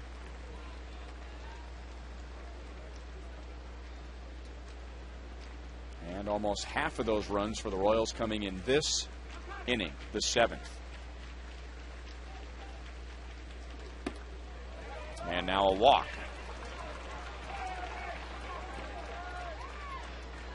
That's one thing that Dusty Hughes can't afford to do coming out of the bullpen, is to walk that first guy, especially when it's a left-hander, and that's the guy the manager really wants you to get, is that first lefty. And KCA has been around for a while, but he's hitting 170-something. That's why you got to make him put the ball in play. You got 3 runs to work with, and you'd rather have him get base hits than to put that free guy on. Pierzynski is singled and grounded out to second base. When you look at that graphic, we looked at a little while ago, and you looked at the Red Sox and the Angels, and 2 teams that you wouldn't think would have bullpen trouble, or if they did, they had to have the means to fix that. it just gives you an indication that, you know, there are a lot of teams out there looking for guys that are going to come out there and continually be consistent when they come out of the bullpen.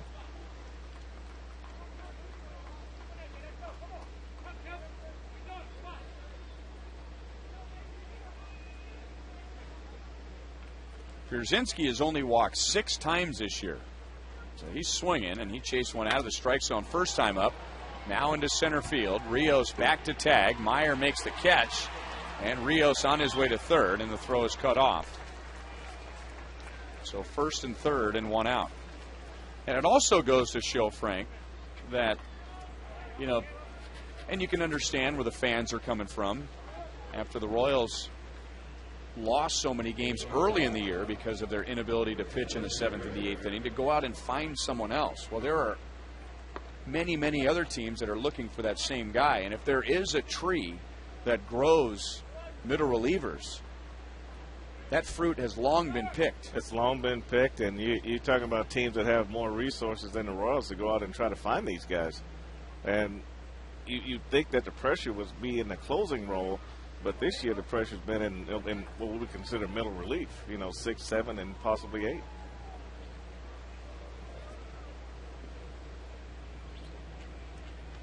Now Blake Wood loosens up.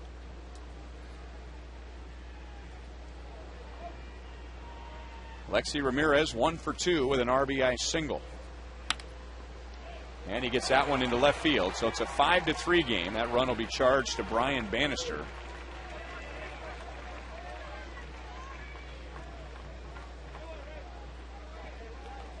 KCA stops at second base. Second RBI today for Ramirez.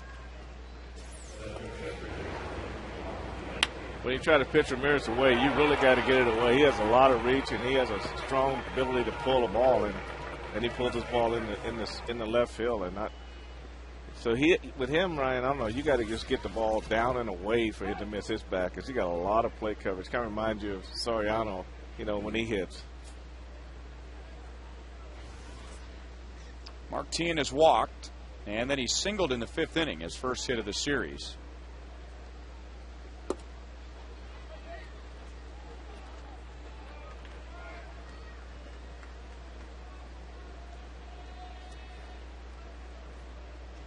If you're thinking ground ball and inning-ending double play, Tien has grounded into 5 so far this year. 2 balls, no strikes.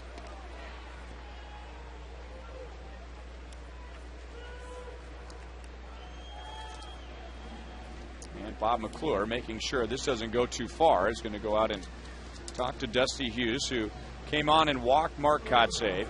Got A.J. Pierzynski in a fly out to center field, and allowed the base hit and the RBI to Ramirez. 4-game road trip begins for the Royals tomorrow. 2 in Baltimore. Beginning tomorrow night, Kyle Davies against Brad Bergeson. 5:30 with Hy-Vee Royals Live. First pitch at 6:05 Central. 2 games in Baltimore and then 2 games in Cleveland. And then the Royals are right back home. So finishing up a weekend series here, and the Royals will be home next weekend. The Colorado Rockies are in town for a 3-game weekend series, followed by a 2-game series with the Texas Rangers.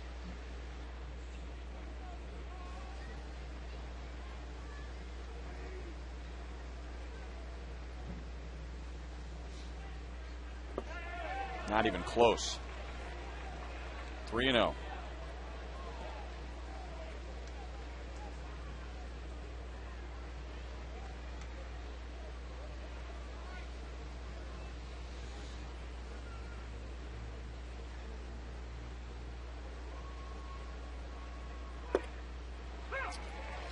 Three and 1. Well, this is a good situation for Martin right here. Here, Hughes has got to give him a fastball, I would think, and try to get him to put the ball in play. And when you're struggling, you like to be in this situation. Center field and deep, playable for Meyer. KCA now will tag. Ramirez thought about tagging, but he'll go back to first base.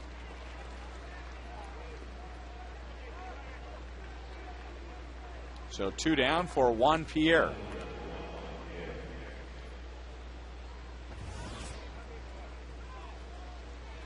Well, it hasn't been a pretty inning for Dusty Hughes, and maybe not something that he can build on as far as Ned Yost feeling like he has an automatic guy coming out of the bullpen. But if he can get Pierre and hold this to a one-run inning, in some ways that would be a success.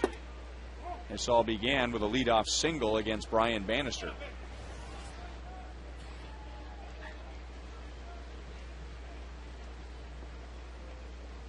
Juan Pierre against Brian Bannister, 3 ground ball outs.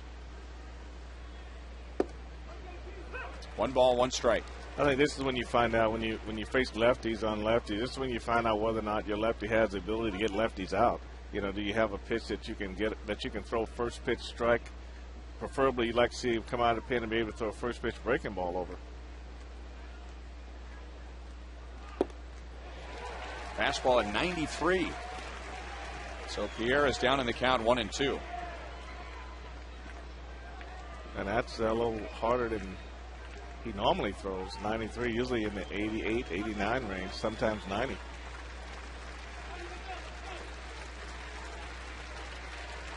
It must be all the rain. There's bees in the radar gun. No, that's a good call by the home plate umpire. I was just about to say the same thing. It sure didn't look like Pierre was trying to get out of the way. He got hit. But he was more leaning into that than he was pulling away. At least that's the way it looked first glance. Or maybe he's saying that that ball hit the bat. Now, I might be totally off there. He might have been calling a foul ball, but it looked to me like Pierre leaned into that and didn't try and get out of the way.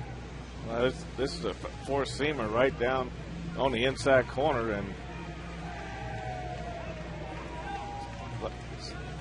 I think the umpire standing may have hit the bottom of the bat, maybe the knob of the bat.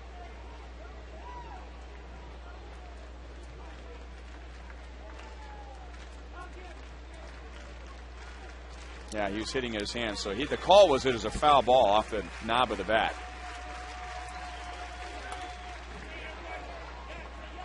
I really thought the first call was that he was leaning into it as opposed to getting out of the way. Some guys are pretty adept at it. I never really figured it made any sense to lean into a fastball at 90 miles an hour. The curveballs, you do change-ups, but you got to know exactly where that pitch is when you're doing it.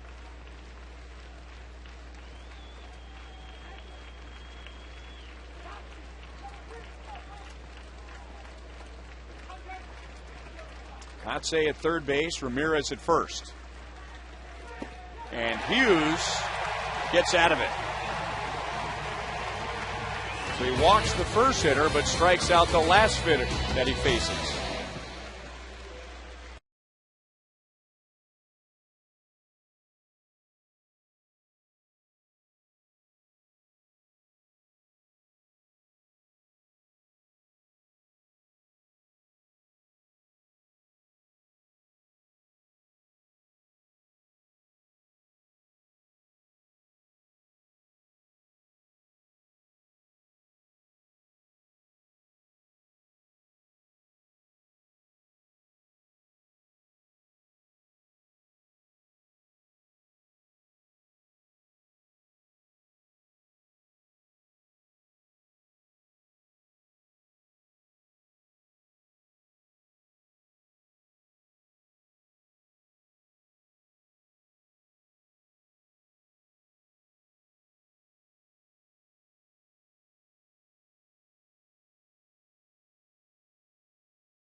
trip.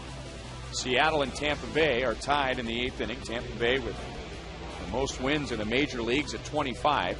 And the Angels lead the A's in the bottom of the 2nd inning. As the Angels are still struggling, they're 4 games below 500. So Dusty Hughes gives up a walk when he comes on, allows a run to score. That's charged to Brian Bannister, but it is just 1 run in the 7th inning, so the Royals lead by 2. You Call It, presented by Sprint, and now 39% think that Yuniesky Betancourt's diving stop on Saturday was the play of the week, followed by a tie. Mike Aviles on Saturday and Mitch Meyer on Friday.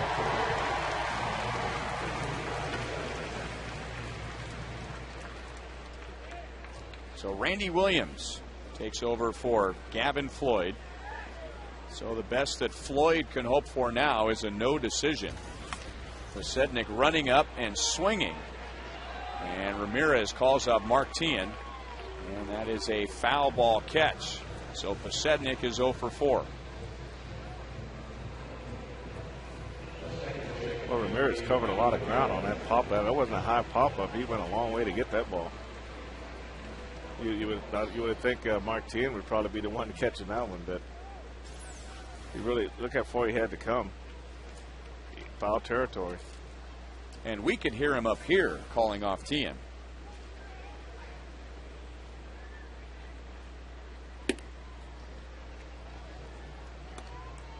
Want to know on Mike Aviles, 2 more hits.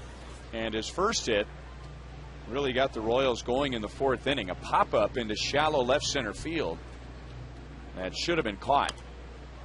But Alexi Ramirez either didn't see it or he gave up on it too soon.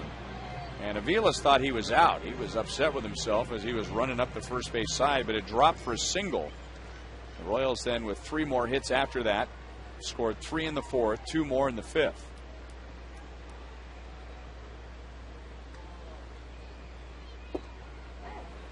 Big sweeping breaking ball, and it's 2-1 to Aviles with David DeJesus on deck. I'm really convinced that it's the pitchers who can have mistakes happen behind them but block it out and go after the next hitter are the ones that are going to be the most successful. Now A.J. Pierzynski makes the play, 2 down in the 7th inning, a couple of foul outs. Well, the Royals now in their 2 games against Gavin Floyd this year, in a combined 12 1/3 innings, have 23 hits and 11 runs.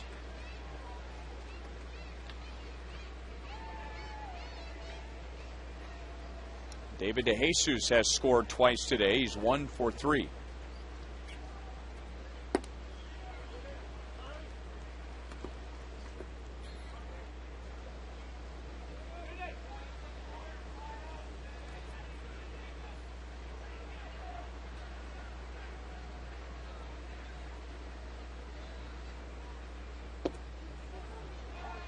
(2-0).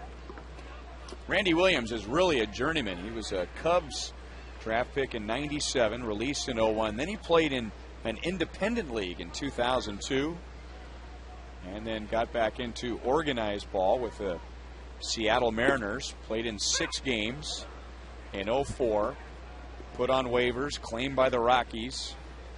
Then he signed with the Rangers. Then he signed with the Marlins, and then last year signed with the White Sox.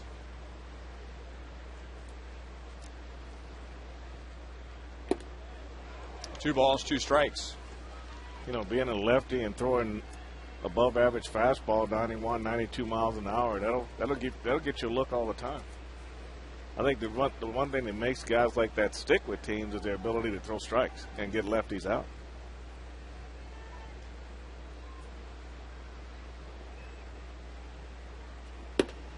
Not only did he come back from the independent leagues, but he actually pitched in 6 games with the Mariners in '04, and then had 4 straight years where he was only in the minor leagues and didn't get back to the big leagues until last year with the White Sox.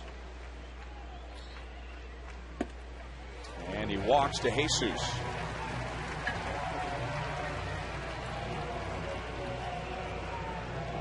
And that's the one thing that gets you in trouble right there. Lefties, letting lefties get away. Ozzie Guillen will bring in Tony Pena and our Chevy Gall to the bullpen. Royals lead by 2 in the bottom of the 7th inning.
And now it's right-hander Tony Pena, not to be confused with Tony Pena or Tony Pena. This is Tony Pena.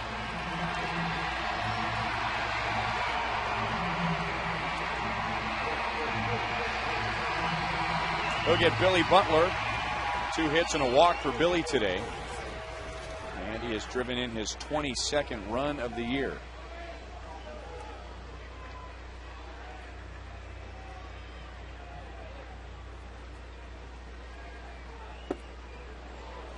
Tried to stay back on that slider and miss. No balls, 1 strike.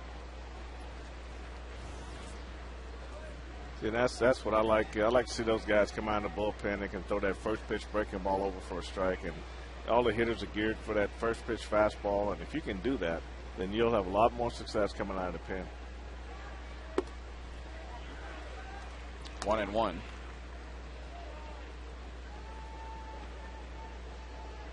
Randy Williams started the inning. He got a couple of foul outs for Sednick and Aviles, but then walked to Jesus.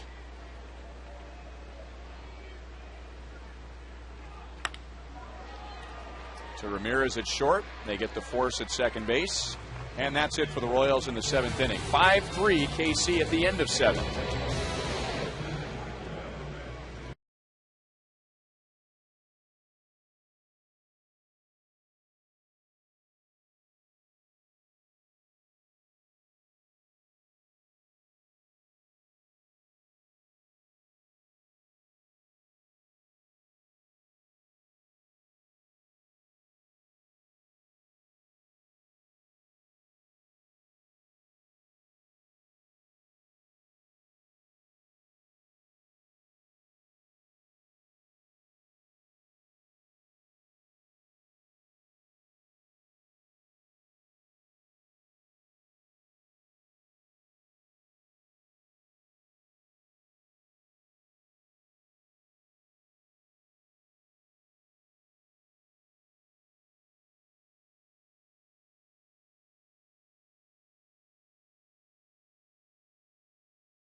as a scoreless inning for himself in the 7th inning. He does allow an inherited runner to score. That was charged of Brian Bannister.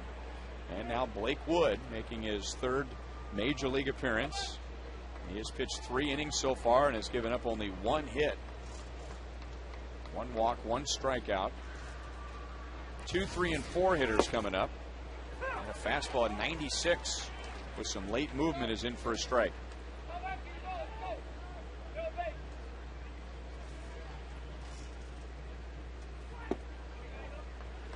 Again at 96. Beckham has flied out 3 times, twice to center, once to right. He'll be followed by Andrew Jones and then Paul Konerko. 2 balls, 1 strike.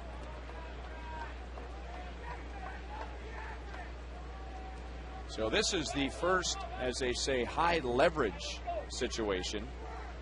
That's the popular phrase these days for Blake Wood.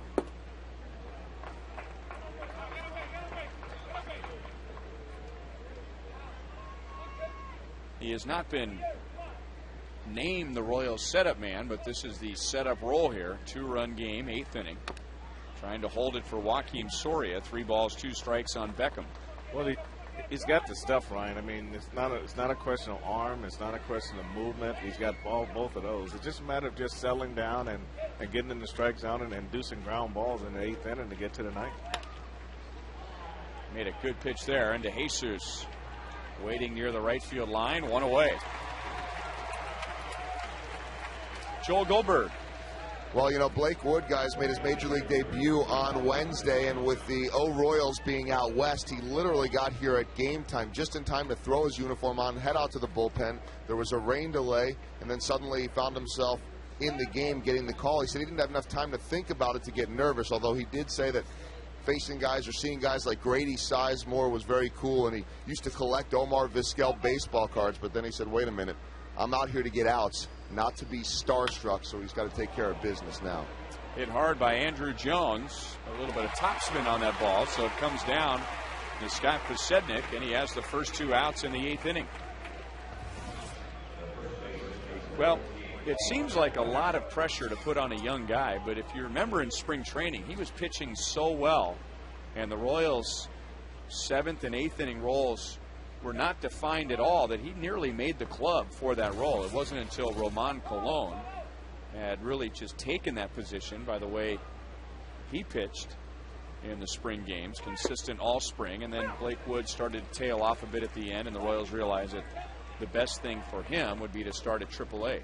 That would be the hardest thing with young pitchers coming into spring training, is being able to sort of project what they would be like in that situation when the season first starts. And I think that AAA was probably a good start. It's a good place for him to be, and I think that most guys who get a little bit of that are most likely better off when they get to this level.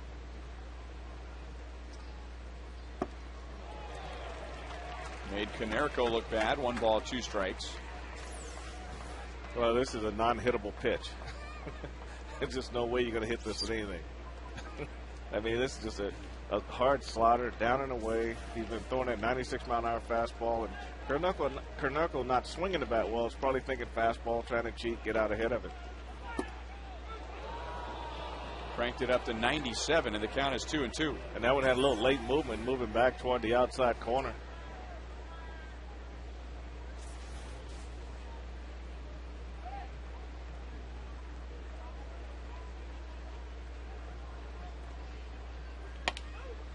Jammed him. Betancourt at short, and Blake Wood passes his first test, and he gets the White Sox in order in the 8th.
Tested for the first time as a setup man, if you will.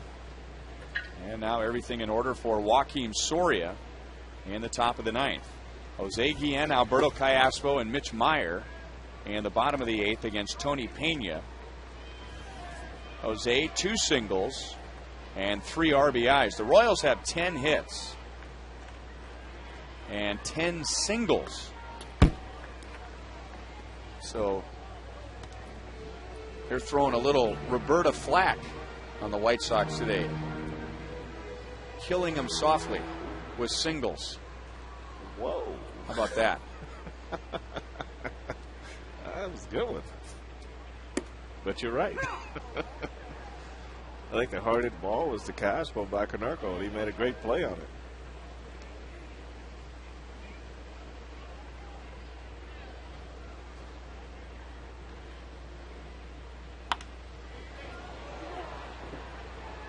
Pierre started back and now makes the play, so Guillen is 2 out of 4. Tony Pena getting the final out of the 7th inning. Randy Williams got the first 2 outs. Gavin Floyd went the first 6 innings and gave up 5 runs on 10 hits. Yeah, this is the first day that Alberto's actually looked uncomfortable at the plate. Like he wasn't really picking the ball up well and had a few swing and misses. He usually swings and foul balls off when he does swing. So for him to have 2 strikeout swingers in the same game is pretty rare. Hit pretty good, but Rios ready in center field. 2 up, 2 down.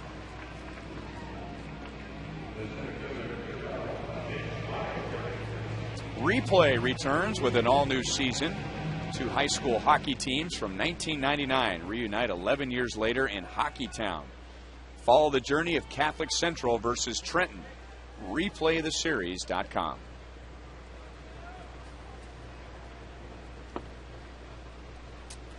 Mitch Meyer 1 for 3 has driven in a run. The Royals were down 2-0 in the bottom of the 4th and scored 3 and then added 2 more in the 5th. White Sox added a run in the 7th inning. Pretty good change up there, and it's 1-1 on Meyer.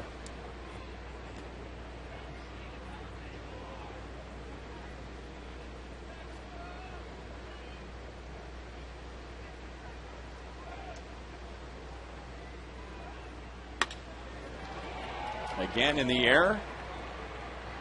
Right in Rios' glove. 3 up, 3 down. Joaquim Soria coming on in the 9th to face Rios, KCA, and Pierzynski.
Take a look at today's Miller Lite Taste Greatness moment. 6 innings from Brian Bannister, allowed 3 runs. Well, daytime is the right time for Brian Bannister. Ryan, he just did a great job of inducing ground balls and getting his defense involved and pitched well into the 6th inning.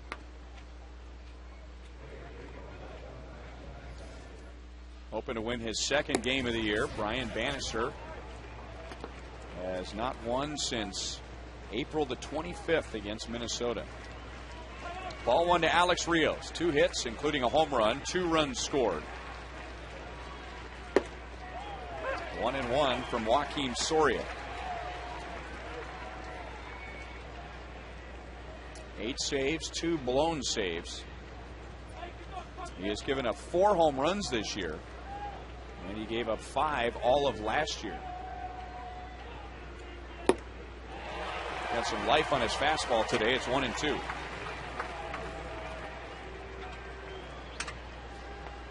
Royals going for their 2nd series win of the year. Right around a month ago, the Royals took 2 out of 3 at Detroit, April 12th through the 15th. Missed with the slider, 2-2. The White Sox have only won 1 series this year. They swept the Seattle Mariners in the middle of April.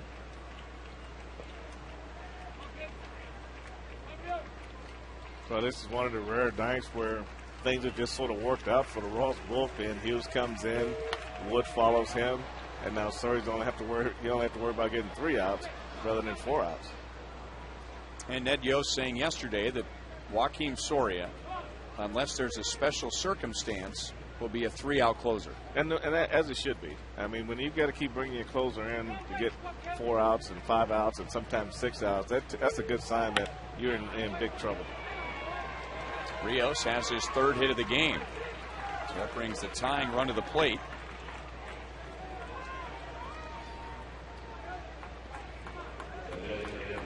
Now let's take a look at today's Chevrolet play of the game. And Jose Guillen back in the 5th inning.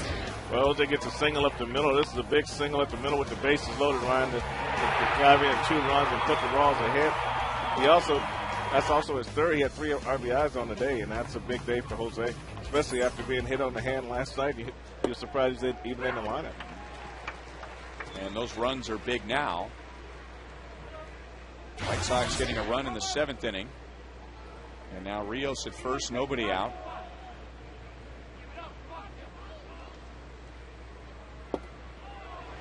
No balls, 2 strikes.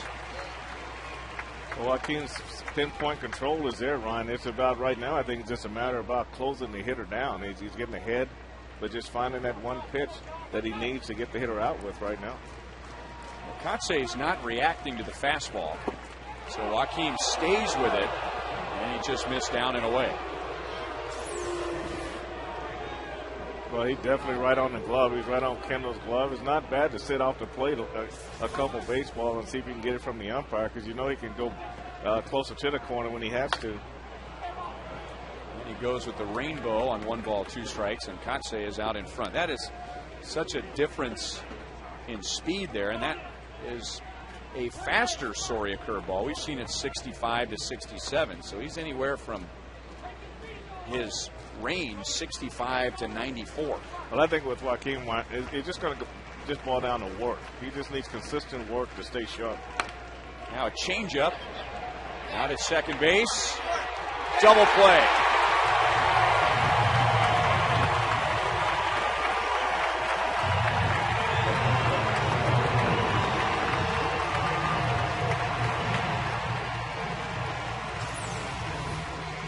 Joaquin comes up with the right pitch to induce a ground ball, and Aviles to Betancourt to Butler.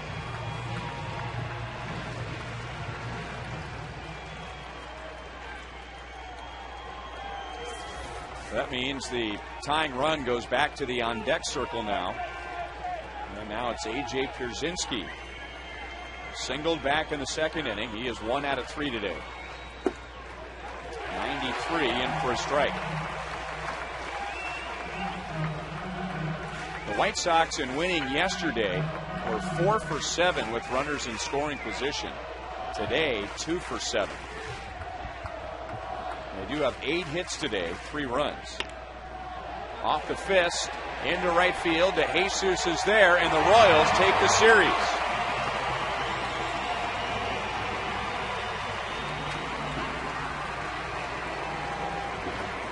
So Ned Yost is 2-1 as Royals manager. And the Royals win their first series since early April when they took 2 out of 3 at Detroit. So the Royals secure the win. And the Royals, just like New York Life, safe and secure, taking 2 out of 3 from the Chicago White Sox.